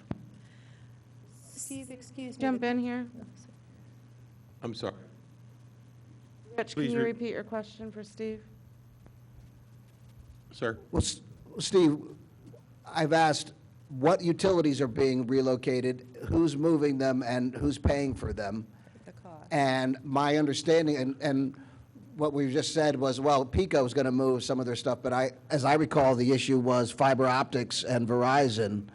So what are the utilities that are being moved, who's moving them, and at whose cost? So all costs are included in our estimate of $3.25 million. So PECO is moving some lines down on Runnymede. Verizon has agreed to move the fiber optics. Basically, it's going to be during construction. We're going to excavate. They're going to provide slack in their lines, and then we are going to do that. As far as I know, they are not charging us for that, nor is PECO charging us for that. The cost of construction is built into the project. Of our work to do that is built into the project. I don't know what else to tell you, other than it's PECO and Verizon. Well, that's fine, but it sounds like that there could be some contingencies that are encountered during that process. So what I will tell you is, any project done in North and South Wayne carries with it the risk of many contingencies, because if we don't know. Absolutely. We don't all know what's in the ground. We've done soft dig, we've done survey, we've tried to cover all our bases as best as possible as far as utility location. Could there be an unmarked pipe? This is Wayne, that's a common occurrence. But Meliora has done their due diligence in trying to ascertain what's there. I'm confident with that. That being said, pipes in North and South Wayne go their own way at times, and at times we don't know they're there. We will address any contingency when we get there. We have a great team here to put our minds together should something come up. Right, you're confident the plan will work, but you're also fully expecting that there will be unexpected conditions when you get this opened up. There's always a chance for change orders, unexpected conditions with any project. To not have them, even in a project built in an open field in some rural area, is Highly unusual. highly unusual. So what was the major stumbling block to holding this up for these years? So what was done? Was it just having PECO raise their lines, or having Verizon provide slack? All the above. So it was, the pipe diameter, the type of pipe we used, the slack in the Verizon lines. Yes, all the above.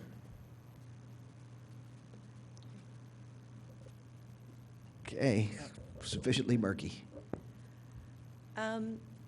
Just to summarize, this table shows different locations at the project area and downstream at sea in Midland Avenue area. And down below, you can see a table for the 10-year 1-hour storm and the 25-year 1-hour storm, and you can see the existing flow rates and the anticipated flow rates when the project's implemented. So it doesn't solve everything, but it definitely reduces flow rates. And there are also some diagrams that show you the modeling estimates of the flooding rate now, and this is the modeling. And you can see it improves things, especially in the South Wayne Runnymede area. It has some improvement down on Midland, but it's nominal. So, and that's the summary. It seems like the construction will be away from the residential areas. Is there construction in the residential areas that we're not seeing here? Let me go back to Commissioner, the construction is going to be along the intersection of West Wayne Avenue and North Wayne Avenue, and North Wayne and Runnymede. Those are the project limits. And just to step back, the contingencies we spoke of, The contingency is also part of that 3.25 million. So that it's design plus cost plus construction plus contingency. I apologize for not mentioning that. So along Runnymede, how much, it doesn't quite get to the residential areas is what it looks like. That is correct, sir. It only goes up to like around the entranceway off of Runnymede to that parking lot. You'll see a series of inlets that get installed there. So it seems like the residents that would be most impacted may be the condos on School Lane? And the businesses along School Lane right there, that's gonna be a major issue, because they use that, there's a lot of deliveries in and out in the back of those buildings. And it will be for a short period of time. Those are utility crossings. And Mr. White brought up a good topic, the library, which I will include them because this is the outfall. This is the way through the library. The library is one way. We'll make sure that's addressed in the scope and the sequencing of the project. But there's no doubt there's going to be lane closures and road closures at times. The vast majority of work takes place in the parking lot. The pipe work that will take place on that road is somewhat similar to what the utilities do throughout this township every day, right? So there's going to be some slow ups, yes. What's the largest section of pipe? What's the largest cross-section? And you're saying it's not RCP? 30-inch up by the firehouse. And it's concrete? I believe we went with HDPE versus that's what's going to be what Ms. Adams has placed on the screen. That's what will be used in the parking lot proper. So along School Lane, you're going to have to take, when they put that in, you have to open the whole thing. It's not going to be a 2-foot wide trench. No, sir, it will not. And we'll work that traffic out with the folks, and we'll post things. So, again, will there be delays? Absolutely. Will we do our best to make sure that everybody is notified what is going on a specific day? Yes, we will do that, sir. Thank you. Any other questions? We good? Yeah, can you just go back to the, Sure. the specific, the different details of the project that included landscaping, lighting? Sure, yes. Yeah, I went through this text fairly quickly, but, so there's two projects, the parking lot and then the connection to the middle school. And then we made it as big as we could, but the goal of the parking lot, in addition to the stormwater, was to make the improvements so that there's better traffic circulation. Right now, it's the in and out of the parking lot is not well defined. So this now will have better defined traffic control and parking and layout and lighting and landscaping in the parking lot. So the landscaping and the lighting, are those included under It's all part of the stormwater? project. Yes. Yes, I mean, all part of the project. how do we include landscaping So within the stormwater? these items are only required because we're putting a stormwater management project in. So if I were to approach the manager and the board and say, we would like to redo the South Wayne parking lot for circulation, lighting, and landscaping, that would come out of the capital budget, not the 04 stormwater fund. But we are literally creating a large hole in what will have been the South Wayne parking lot. So that's all part of the project going back. Similar to when we replace a bridge or a culvert, the paving over the bridge, the signage, the trees we plant, and things like that are all part of that project. So we would never ask for stormwater funds to be used for paving and trees alone, but when it's part of a stormwater management project, it is a valid inclusion into the project.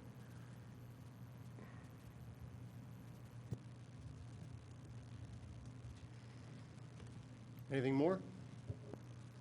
Staff comment? I was just going to say, I'm thrilled to see this project come forward. Steve and I have been talking about this one, I think, since I was very first on the board and we toured the library. And we talked about stormwater management there. And as someone who's almost had her car drown in that parking lot, or in the that intersection during a storm when it was parked there. I can't imagine a better use of our stormwater funding to do this project. And thank you for working through it, because, I mean, Rich is right. You know, for years, I sat on the school board when they said for years you can't connect to that system under the school, under the field. So, you know, kudos to you and Steve for working on this and figuring out a way to make that happen. So the one, Is the field going to have to get dug up? no, the field's going to be good. So basically, though, this has been determined to be our number one stormwater project that's really going to basically deplete the existing reserve that's in there. Is that accurate? I assume we go out Come on, for a Steve, bond. answer the finance I have question. that one, sir. So this is the project that started off first. Obviously, there's massive benefits to this. We have one of our public safety agencies that's affected by this flooding. We have the Radnor Middle School, plus all the thousands of cars a day, our residents and others that drive through here. This project is further along than all. The manager and the finance director previously provided the board with a funding plan for up to $15 million. Some projects, and you'll see that, or you've already seen it on the update, are paid for with cash on hand. Others are through the loan. So if we get to the point tonight where you wish to go through the stormwater update, you will see all those projects that were included in the funding mechanism put forth by Bill White that this board adopted. Steve, let me just, Bill, sorry. No, I was just going to just add quickly to that. So the next step, if this is approved to go to bid, is we will initiate the last piece of the borrowing part of the funding plan, which will be to get the legislation and documents in place to open up the line of credit, for lack of a better word, so that money is available to the township to start paying the contractors when this comes back from bidding and we've awarded the contract. So we're lining up the funding mechanism at the same time the project's going out to bid. If you'll recall, back shortly after we got the green light on the stormwater funding plan, we engaged both PFM and Cozen O'Connor as bond counsel to get that process started. They're at a point where we're ready to go. Now that the project's at a point where it's ready to go, if approved tonight, then that'll get going. And what that'll do is it'll open up that line of credit for all of the projects included in that funding plan. So this is just the first. We've got some of the other big ones that were identified, the Mayland Culvert, the West Wayne Preserve, some of the North Wayne. So some of those, as those come back to the board for their approvals, the money will be available to draw down as we award those contracts. So that's we're kind of at that launching point tonight. Is any of the money for this project from other sources that's not the stormwater fund, bond funds or other construction funds? No, I'm glad you asked that. As of right now, no. We're going into this assuming that we're paying for this entirely through our financing mechanism. We have submitted for state aid on the grant side. This project's been submitted, so there's a possibility that some of the costs could be offset with grants. And we'll continue to, as we talked about before, we'll continue to seek those opportunities for all of these projects. But for this one didn't we have a specifically- capital project for this parking lot already that we had allocated funds for? We've identified it on a capital list as projects to be done, but it was never funded.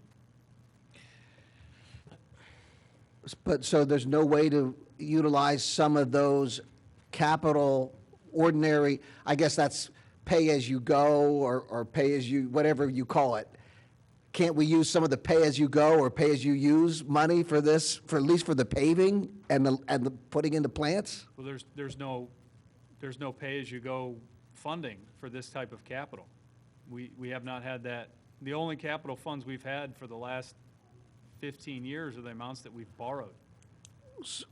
But the parking lot, we had identified on our capital project list in the 5-year plan, and how were we planning to pay for that on the plan?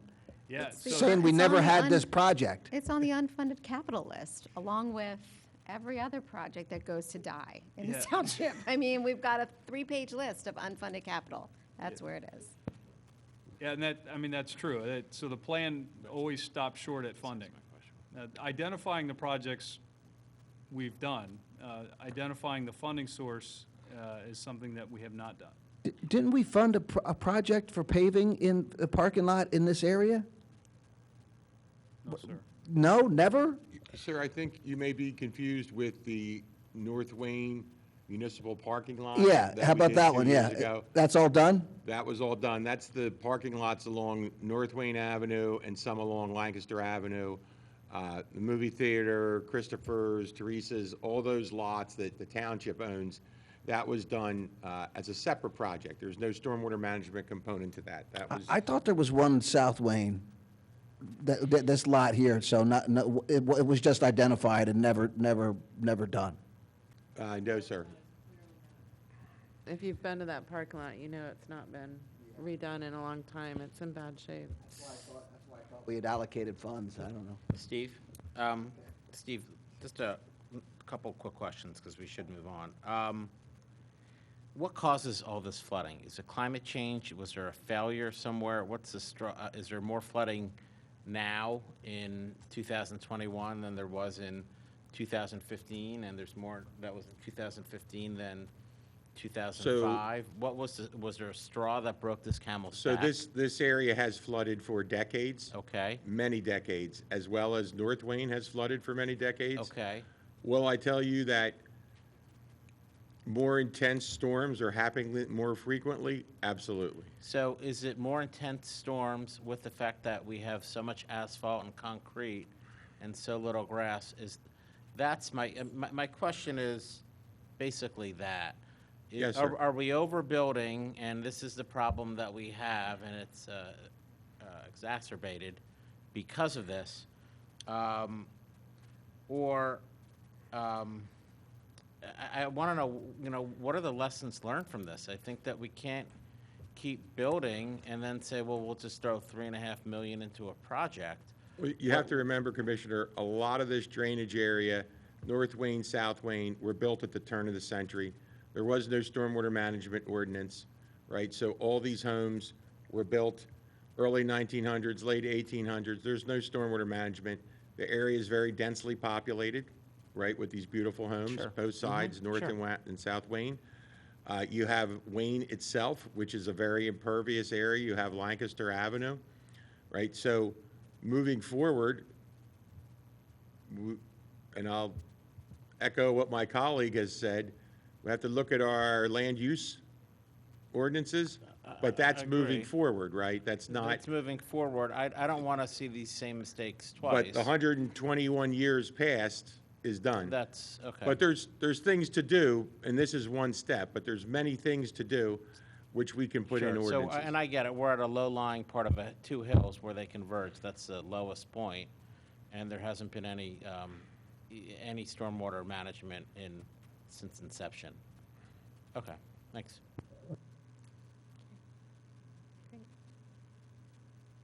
Thank you, Ms. Adams. Great, thanks, Steve.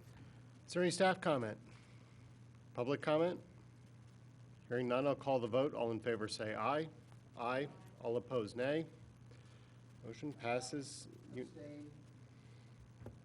Okay, motion passes unanimously. Moving on to item 4. No, there was one abstention. Okay. I did not vote in the affirmative for this project. Okay. Moving on to item 4F, Resolution 2021-106, authorizing award of the contract for permitting, design, and bidding documents for the reconstruction of the North Wayne Avenue parking lot to include porous paving, stormwater management, and parking lot upgrades, North Wayne Parking Lot Stormwater Management Project. To Carroll Engineering Corporation in the amount of $35,200 to be paid for from the Stormwater Fund. I will so move. Is there a second? Second. Commissioner comment?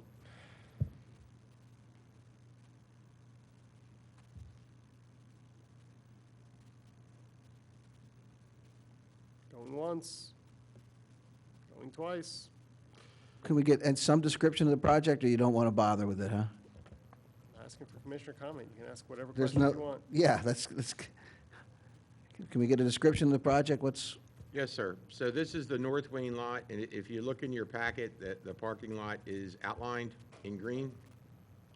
This project is somewhat different than the South Wayne parking lot project, where the South Wayne lot is being utilized to capture water from around it. In the North Wayne lot, due to topography, there's not a whole lot of drainage area tributary to that lot, but the lot itself is of size. So the idea here is to manage the lot itself. Right now, there's no stormwater management there, never has been. There's no inlets there. It just runs off, goes down, and actually makes its way to the Ithan Creek watershed. So the intent here would be to use forest paving with sizable storage underneath the paving. And again, the goal is the minimum of that 10-year, 1-hour event. The side benefits are, again, we would get better circulation. The plan is to, if possible, increase the width of the green islands that are there.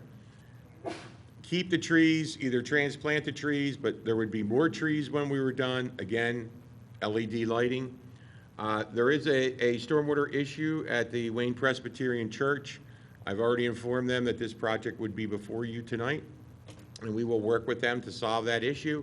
I've also notified the WBA, and I'll be speaking with them tomorrow if so pleases the board to pass this. And obviously, we'll talk to the senior center through Tammy Cohen. We would reach out to them and let them know what is going on, again, if the board so approves this tonight. So in the end, what is now a large expanse of uncontrolled asphalt runoff will now be controlled up to that event.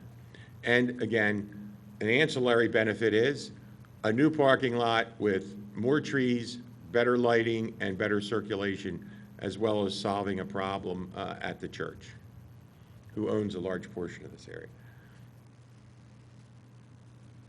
well, how much is the project going to cost? This is only for the design, or? The design is $32,500. This project is noted in Mr. White's funding plan as a construction. Also, in the update that was sent to the board, there is a price of magnitude of over $2 million for this project, for construction, inspection, and design. I'm sorry, construction, inspection, and contingency. Didn't Kenny, if not the Wayne Business Association, don't they want a structure here, like structured parking? Did you ever see that drawing? So we will talk to them about that, and we will address how we address that if that project, or if any project, should move along. In our early conversations, we could lighten up the cross-section in that area so that we're not digging 2 feet deep and storing all this water there. Maybe that would be something different, but we'd have to get some affirmation that that may move forward. Or if we knew it was something quick, I would move the green line. What's the nature of the issue with the church's stormwater? And how extensive is the solution? So we don't have the solution yet. That's part of the design. So they have a lower level entrance right off the parking lot, and in very severe events, they get considerable runoff down there. I mean, the really big events. So I don't know what that solution would be yet, but that's part of the design requirement of Carroll Engineering. Let me ask a couple questions. So this is another $2.5 million project, correct? Estimated at this point, sir, yes. I mean, that's fine. So it doesn't look like we have any money in the stormwater fund if we use most of it for the prior vote. How would we be paying for this? This was noted in that borrowing that Mr. White spoke of. So This project was specifically. So this is going into a bond? It's kind of like the letter of credit that Mr. White noted. Yeah, it's a bond. That's fine. That's the same thing as a bond. And would this be done in conjunction or at the same time as the other? No, sir. So, number one, this would be for design, but just from a scheduling standpoint and for the people of Wayne and all the businesses, we would never start this until the other project was fully completed. Okay. Next.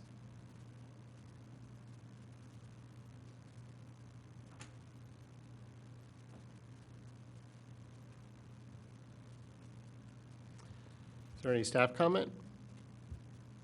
Any public comment? All in favor say aye. Aye. All opposed, nay. Abstention. I want to go through the budget. I want to understand exactly the financing of these projects and the order and see the timeline. So I'm not ready to vote for these in the affirmative, but I'm not going to vote against them, so I'm going to abstain until there's more information. Could you clarify if you have a conflict on these? No, Jack, I can abstain. I'm abstaining to obtain more information. I'm just It's an asking the abstention. question. It's not, I don't need to vote yes or no. I'm abstaining. I'm just asking the question. Do you have a conflict on any of these? I'm abstaining on these questions until more information can be determined as far as financing and timing of financing. Is there a reason why you won't tell me if you have a conflict on any of these? I'm abstaining, Jack, and I've explained why. That's what I'm telling you. Okay. I guess we'll do with that what we will. Can I just ask, Bill, we already approved the funding plan for these. It's really just a matter of activating that, correct? When did we approve this? We approved it, I think were we still on Zoom? It was a while ago. Yeah, it was back So we in went through the March or April. projects, we went through the funding, we've done all that. It was voted on, we've done it. Yeah, so a couple of things. First of all, we'll share the links with the board, because it has been a few months as a refresher on the Yeah, let's revisit discussion. it, notwithstanding the approval. Yeah, but the meetings started, I think, last September. We had our first one. Then we revisited it in January, I believe, and then ultimately in March or April. But yes, this is, now that we're moving on projects now, so this is the more of the activation part of the plan. Okay, moving to item 4G, resolution number 2021-107, authorizing award of the contract for permitting, design, and bidding documents for the installation of tree trenches at various locations in North Wayne to Carroll Engineering Corporation in the amount of $18,500 to be paid from the Stormwater Fund. I will so move. Is there a second? Commissioner comment?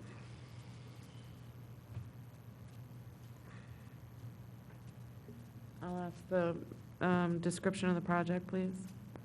Yes, ma'am. So this project, too, is already noted in the funding plan put forth at $160,000. This is just a design portion.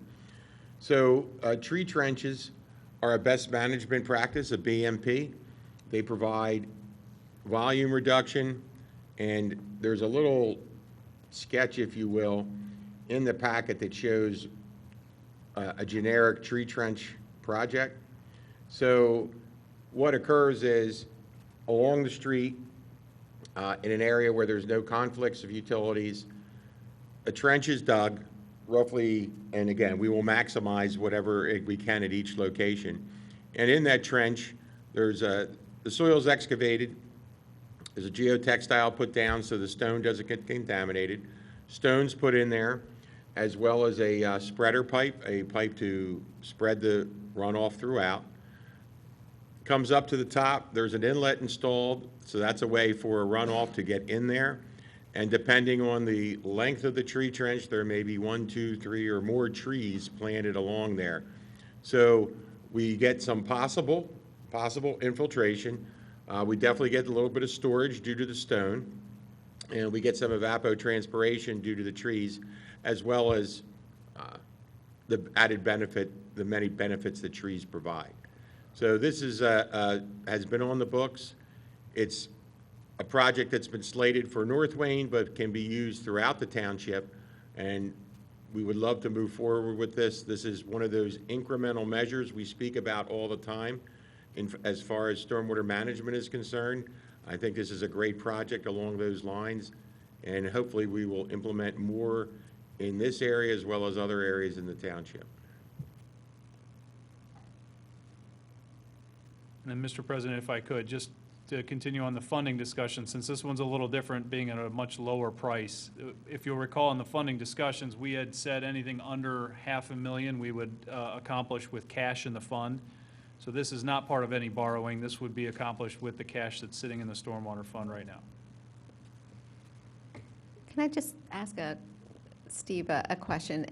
Would this kind of, with these tree trenches, would this work in areas where streets are impacted by natural springs? So you know the one street I'm talking about over by me? Yes, there's a few Use on this? the southern end of the township. This could be used for that. Also, we could connect that directly to a storm sewer. I know the streets we're thinking of, they're both state roads. Actually, one is our road, one is a state road. Yeah, one is our road. Yeah. South Lathan and Darby Paoli Road. Yes, something like this could And be used for Boxwood, that. there's one over on Boxwood. Yes, Yeah. 3, thank you. And Okay. is this, are you Looks done? pretty. Sorry. Have we already identified the locations in North Wayne that No. this would be, or is this part of what the design No, would ma'am, that's do? part of it. So literally, we will walk throughout and try, so first criteria is we don't want to take a tree down to put a tree trench in, so we will move along in that respect. Then we'll look for any big utility conflicts. So wherever there is space, we don't want to do one of these in a driveway. So we're going to have to, literally, we will walk the area, mark areas, and that will all become, and obviously we'll reach out to the residents. That will become part of the bid.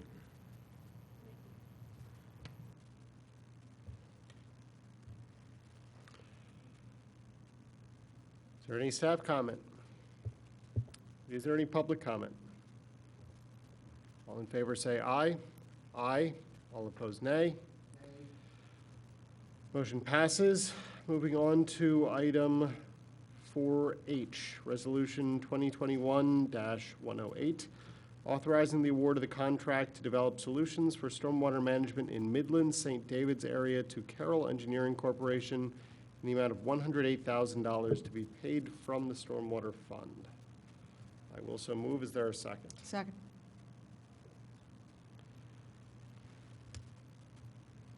Do we have any commissioner comments or questions? Yeah, again, a project description. I'm looking at the packet, and it really is not enough to explain what the project is and the scope of the engineering, and also talk about the timing and the potential cost of this project as well. So, Mr. Chairman, I can, Mr. Board President, I can address that. So in the first paragraph of the purpose and legislation, we do describe the project related to this resolution is intended to develop solutions to the extent feasible to the stormwater problem in Midland and St. David. So we're targeting an area, again, that has flooded for many decades. The Carroll Engineering proposal is also in the packet. And as is outlined here, there are certain very specific criteria that are going to be outlined or evaluated. So this is really feasibility. The goal of this project is to address certain projects that have been brought forth, certain ideas that have been brought forth, to see if they are feasible, as well as other projects that perhaps we haven't thought of right now. But very specifically, the possibility of a storm sewer bypass, how big, where does it go, where does it outlet? Storm sewer infrastructure, and you'll be seeing something like this in upcoming months for North Wayne. So Commissioner Agnew was kind enough to walk along with us when I had Carol out there, and my biggest concern, and it's been a huge concern in this neighborhood since I started here, there is a huge lack of infrastructure in this neighborhood. And when I say infrastructure, I mean inlets and pipes, right? So most of the developments in the 60s, 70s, 80s, and on, there is some type of storm sewer infrastructure. There is minimal in this area. So that's one item I very much want to get addressed. So we're talking about a storm sewer bypass, infrastructure, as well as any other opportunities. We're also going to review the outlet structure at the Radnor Middle School basin, as well, and how that may be controlled. The huge portion of this contract, $66,000, is for survey. And we sat down and took a close look at the neighborhoods and decided what was going to be best to survey. It is a large area. It goes to the homes on the north side. It goes up to the front of those homes. For the homes on the south side, it goes through their whole property and back to where what we call the Midland Avenue culvert is, and then up to St. David's. So that tool alone, that survey, that $66,000 can be used for upcoming projects. I also had them include, as I did Meliora on South Wayne, an area for soft dig. That's to try to locate utilities where, our guys do a great job, and I stand out there with them, and we take a look and try to figure where this pipe goes. And the general consensus is kind of that way. But for design purposes, we can't use kind of that way. We have to know where it is. So we have that component in there. And aside from these very specific items, Carol has been charged with, using their creativity, any flexibility to come up with other possible items that can be used. So the goal of this project is, A, we get this survey that can be used moving forward, and B, we would present to the Board of Commissioners a series of projects. We'll talk about their feasibility. Is this feasible? Yes. Can this become a project? Yes. Is this project not feasible? Then it's my job to tell you why we don't think it's feasible or what the problem is. From there, the intent would be to have the board say, we would love to see you move forward on projects A, C, and E. Then we would get the design proposal for those projects, bring that back to the board, and get these projects designed and constructed. So that's the crux of this. Are they going to focus only on subsurface infrastructure installation, or is there also going to be, alluded to it, consideration of surface detention or other basins? So one of the things we're doing is on the one block or the two blocks of Midland and St. David's, we're doing their backyards. We're going through it all. And we're going to hopefully show folks, one of the projects may be what they can do, what is causing some of the flooding. In some cases, there's planting beds and other items that have been built over many years that actually trap some water in folks' properties. We're going to be looking at, again, those specific items I meant are the minimum criteria Carol has to evaluate. They also have to evaluate the area, to your point, Commissioner Booker, can we use a rain garden? Can there be some other item?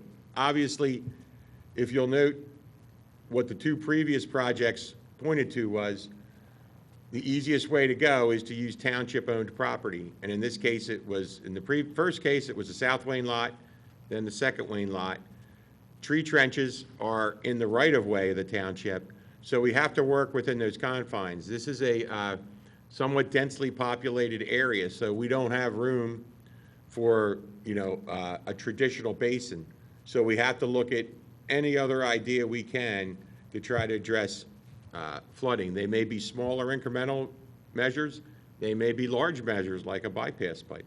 Well, the township could acquire properties and create a basin, demolishing. Yes, sir. So is that something that they will consider and put in the reports, or is that off the table as far as the work, what they call preparing reports and plans? I didn't put any limitations on, other than those very specific items, I put no limitations on what their ideas may be. I can't answer it one way or the other, but I did not put limitations on it.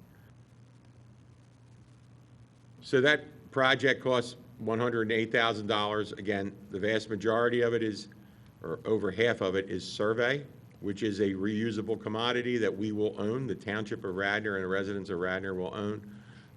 The other portion is feasibility, to try to find ways to address this flooding that is there, whether that be through one or several different projects.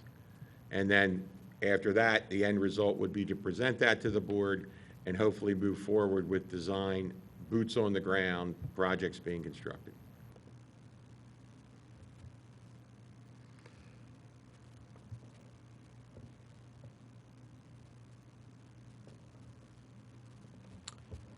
Is there any staff comment? Is there any public comment? Hearing none, I'll call the vote. All in favor, say aye. Aye. All opposed, nay.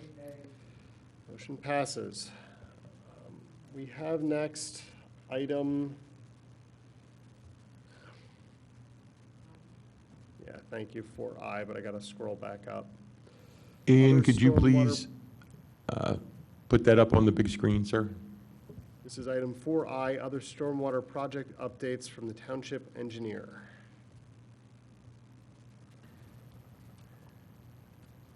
So Commissioners, thank you. I'll try to be very brief. Please, if you have any questions, let me know. Most of these projects are all items that we've talked about before. So there we go. Thank you very much, Ian. And they're in no particular order. Project type designated by INF for infrastructure, SWM for stormwater management. Mainland Road culvert replacement, goal, replace the existing culvert prior to failure. This culvert has been deteriorating over the last several years. This is a project that we fall under the auspices of a Pico gas line, so we would like to bid it soon, as in next month, and then have the contractor ready to go for when we're allowed to actually install it in the spring. South Wayne Municipal Parking Lot, I don't think we need to talk about that unless it so pleases this board. North Wayne Municipal Parking Lot, I don't think we need to talk about that again unless it so pleases this board. The Gulf Creek floodplain creation, that's been an ongoing project. Goal, reduce flooding in North Wayne along the Gulf Creek corridor. Our easement acquisition or easement buy-in has been severely delayed to COVID. We're still reaching out to people at this point. Last item on that page, North Wayne Tree Trench Project. Again, we just did discuss that, so I will jump over that. Lo and behold, stormwater management solutions for Midland and St. David's area. That's what we just discussed, so I really, unless you have any further questions. So this one's a little different. West Wayne Preserve and Friends of the Radnor Trail Park. The goal is to reduce flooding on South Devon Avenue on the east side, as well as residents downstream of the Friends of the Radnor Trail and under the bridge on West Wayne. So this project is still in the permitting phase with DEP. There are contaminated soils on that, which has really lengthened our permitting process. But basically, the plan will be to use the existing West Wayne Preserve, part of that for stormwater management, also Friends of the Radnor Trail Park for subsurface stormwater management, and also inlet and piping under the bridge. I know Commissioner Abel's familiar, but the bridge on West Wayne floods pretty badly when we get a good downpour. It's a hazard. We block it off all the time, is to address that. Now, obviously, if we're in that process, we still have steps to go from a boards and commission standpoint. We're going to have to talk with Tammy and the Parks Board and really present this to them as to what the impact on the park will be. The goal is always, always, always, when we leave a site after a project, it's got to be better looking than when we got there, and that would be the intent for this project. So that stone parking lot you pull in on would become porous paving, two purposes, a lot easier to navigate, and it does a good job with stormwater management. Also have to go to the Shade Tree Commission again. This was presented to them earlier. Strathmore Road storm sewer replacement. If you go in the gates right off of Conestoga Road, about 3 houses down on your left is an inlet. That inlet discharges to the creek, which actually borders Clem McCrone Park. That pipe is completely deteriorated, and I showed Mr. White the night of the one storm how it blocks probably about half of Strathmore Drive. The fact that a manhole is under a shed on a person's property is also another issue, so we'll be getting that out of there. This has a DEP permitting, 2 DEP permits are part of that. Spring Mill Road culvert replacement. Spring Mill Road, right off of Conestoga Road, there is an existing culvert that is deteriorated badly, and the road is actually subsided. So this project, we have our permits. We're still obtaining easements to get that replaced. Arthur Road storm sewer. So this was already awarded by the board, and actually speaking with the commissioner and the manager, this project has an October, November start date. We'll be getting an actual start date in short order. The Robin Hood Road culvert extension. So if you may recall, this is the project where the Township had a project done about 20 years ago. The flood of some time ago really did a job on that, on those existing measures, to the point where there was concern with the foundation of the house on Robin Hood Road. Project has been designed, so now we literally just got DEP approval, I think a week and a half ago. We are working with easements for the other folks, because that's where most of the project is. Worcester Road storm sewer, similar. So that on Worcester Road, there's Township storm sewer, which outfall to two properties on Worcester. This has created an erosive condition. So we are working with those homeowners on easement acquisition as we speak. That's a project that will also have to appear before Shade Tree Commission, as will the Robin Hood Road culvert will go before Shade Tree Commission. Rawls Run Lane culvert rehab. So it's a very big culvert that crosses under Rawls Run. And if you go under there, there's undermining and separated pipes. So this project is to, thank you, Mr. Gemmer. This project is to address that situation with grouting or lining, and we'll request authorization for that from the commissioners in November. Wooten Road storm sewer, somewhat similar to Worcester, except that the pipes extend much further down, but they're in very bad shape. They were actually ripped up by a tree in one of the storms. The corrugated metal pipe well past its useful lifespan. Again, easement. Gulf Creek bank restoration. So I want to get, I can kind of delve into this. So there is a late 1950s easement agreement with the township and the owner of 210 Gulf Creek. And in a nutshell, that easement agreement says we were allowed to run a pipe down through their property to dump into the stream, but we had to protect their bank. We actually did. We did a retaining wall some years ago, but there's a little portion at the end that still needs to be addressed. So that is what this project is. And the reason I say, if you note, there is a note that is underlined and in italics. Stream bank erosion is the responsibility of the property owner. This project is being done based on a contractual obligation of an easement agreement circa 1958. So throughout the township, if you have a stream on your property, that is your stream, they are your banks. This is a special situation. Highview outfall, similar to the others. Cumberland Road storm sewer, that project was completed. Brookside Avenue storm sewer, right over there. This project entails relocating and replacing existing storm sewer on a resident's property. Please note this is not a flood reduction project. This is totally an infrastructure replacement project. This person's property has sinkholes and everything else occurring to it because of our failing pipes, as well as their trellises are taking a nosedive. So last page, Ian, if you don't mind. Thank you, sir. The following projects are being evaluated with intent to go before the Board of Commissioners for design authorization and ultimately construction funding. North Wayne area infrastructure improvements. I had alluded to this when we were talking about the South Wayne feasibility project. North Wayne actually has more storm sewer than South Wayne. It is undersized, it is misdirected, inlets are small. There is not much to speak of as far it no way near meets today's standards, or actually the standards of 30 years ago for storm sewer. So we would like to bring this to the commissioners in a feasibility proposal. And it's not just the infrastructure improvements. This would be similar to South Wayne, and we will look at a bypass pipe. We will look at use of other township ground. There's the Cowan Park. There's the Cowan Park parking lot. There's the school district's North Wayne Field, which we actually had projects before, well, not this board, but the previous board before that were not approved. Lowella Court and Lancaster Avenue storm sewer. So again, for the folks that are familiar with this, if you're traveling westbound on Lancaster Avenue in the far right lane during a big storm, the majority of that lane is overtaken with runoff. So everybody has to go to the left lane. Occasionally, cars stall out in there.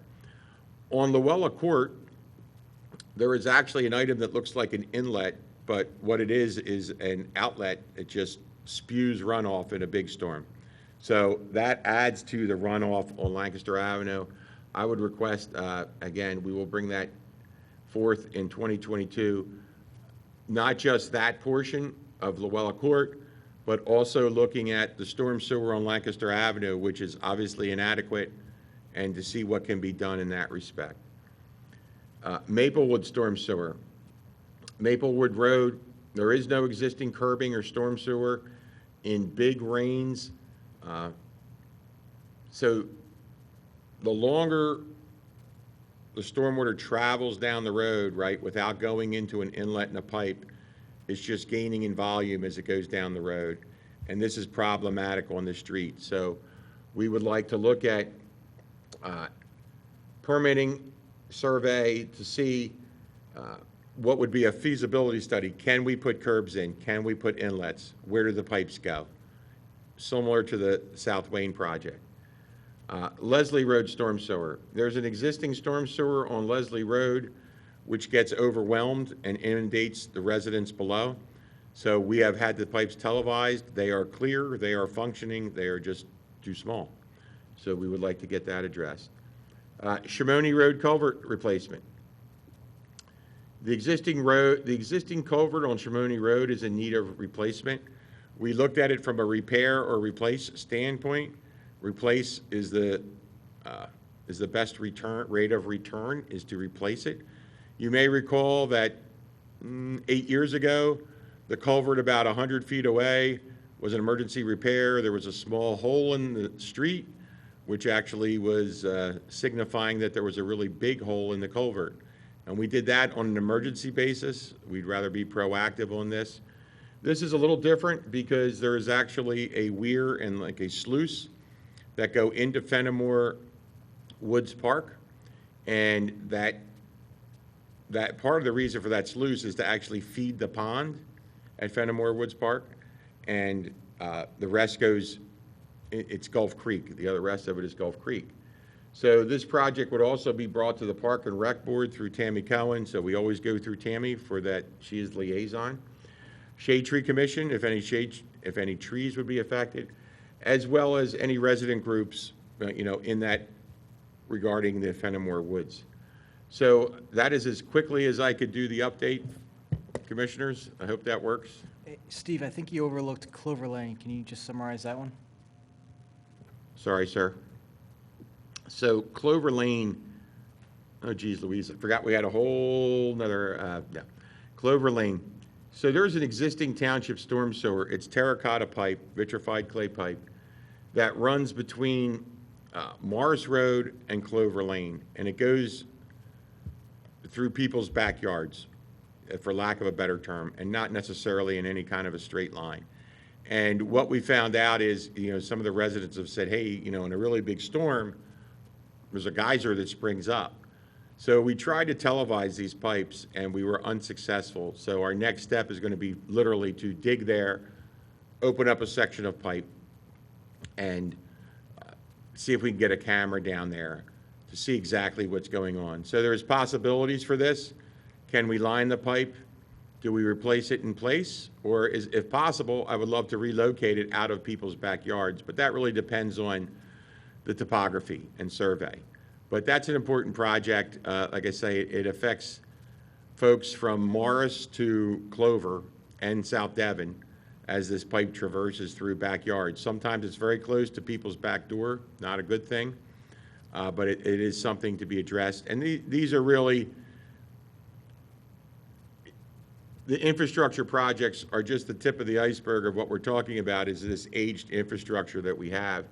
But in that email that was sent last week with this table, the two biggest drags on our timeline are easement acquisition and DEP permitting. So Robin Hood Road was a pre-COVID project, and we just got our permit last week, right? So that lets you know how long permitting can take. West Wayne Preserve and Friends of the Radnor Trail has been in permitting reviews and moving forward since 2020. Easement acquisition is very tough because oftentimes the easement we need is not from the affected homeowner, right? And there's not as much of a draw to bring somebody in on that. And that's actually on all our projects, whether they be sidewalks, storm sewer, or sanitary sewer. Easement acquisition is one of our tougher, long lead tasks. So I hope I didn't go too fast, but I know that the night is late, so if there's any questions. Yeah, Steve, on the Clover Lane, what's the time frame to be able to videotape again? So we'll do that this year, Commissioner. I just have to get with the sewer guys and Matt Pilati, because it's going to be his gang that's digging it up, if you will. So that'll be sometime. I do my best to do so before leaf season, because that really taxes the public works resources. Okay, thank you. Steve, I think you deserve a standing ovation for that. Thank you for all that information.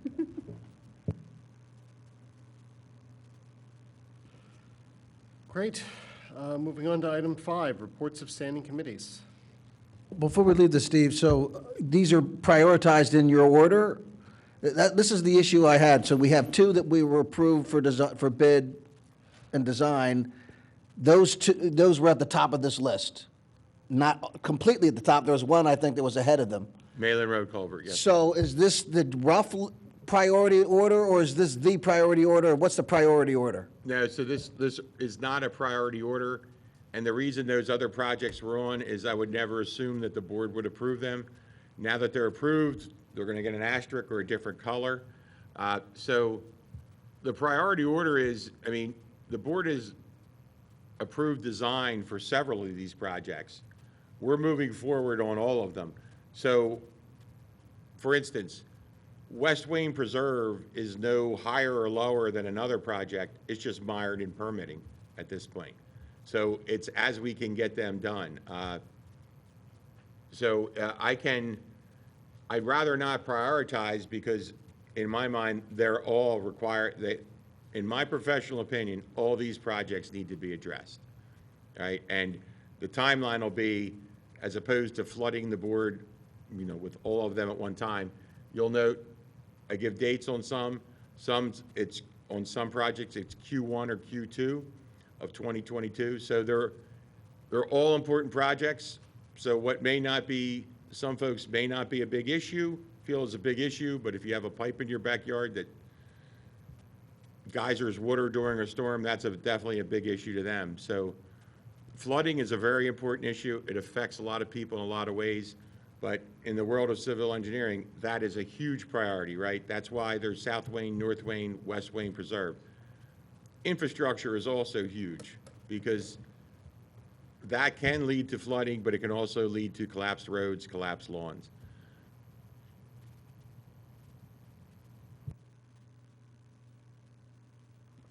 Trying again. Moving on to item 5, reports of standing committees.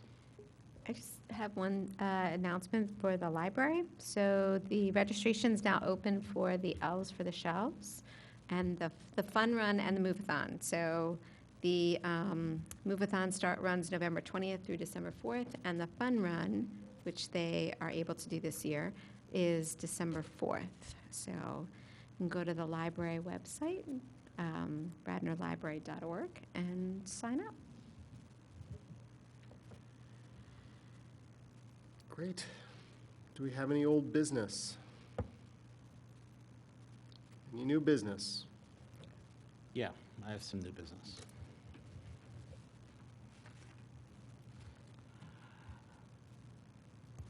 Jack, Commissioner Larkin, I found your behavior and ability to run a meeting last Monday embarrassing, at best. It really was, in my opinion, an insult to democracy. I don't know if I'm appalled, disappointed, whatever, but I think that you owe the residents of Radnor an apology. In the past, I've been called out for my behavior, and probably rightfully so, and I've, during that time, had an opportunity to reflect on my behavior. When I'm wrong, I'm wrong. And if an apology's in order, I'll oblige. I'll do that. An apology is only sincere if one truly believes they've done wrong. An apology with an ask is not an apology. It's manipulation, and it perpetuates poor behavior. Local democracy, what we do in this room, it's not clean. It's not a clean process, nor should it be, nor do I want it to be. It's just democracy. It's how things get done, but they do get done. We all chose to be commissioners, but you volunteered to be the board president. And the people's business revolves around the people's business, not a clock on the wall. I do sympathize. It's 10:51 at night, and every one of these meetings, I miss putting my children to bed. Now, you may not like this topic. You may not like me bringing this up, but I'll ask you, don't ever, ever stifle free speech or mute democracy again. Okay, is there any additional Hear, new hear. business? Hearing none, public participation. Hearing none, I will move to adjourn. Is there a second? Second. All in favor, say aye. Aye. You're adjourned.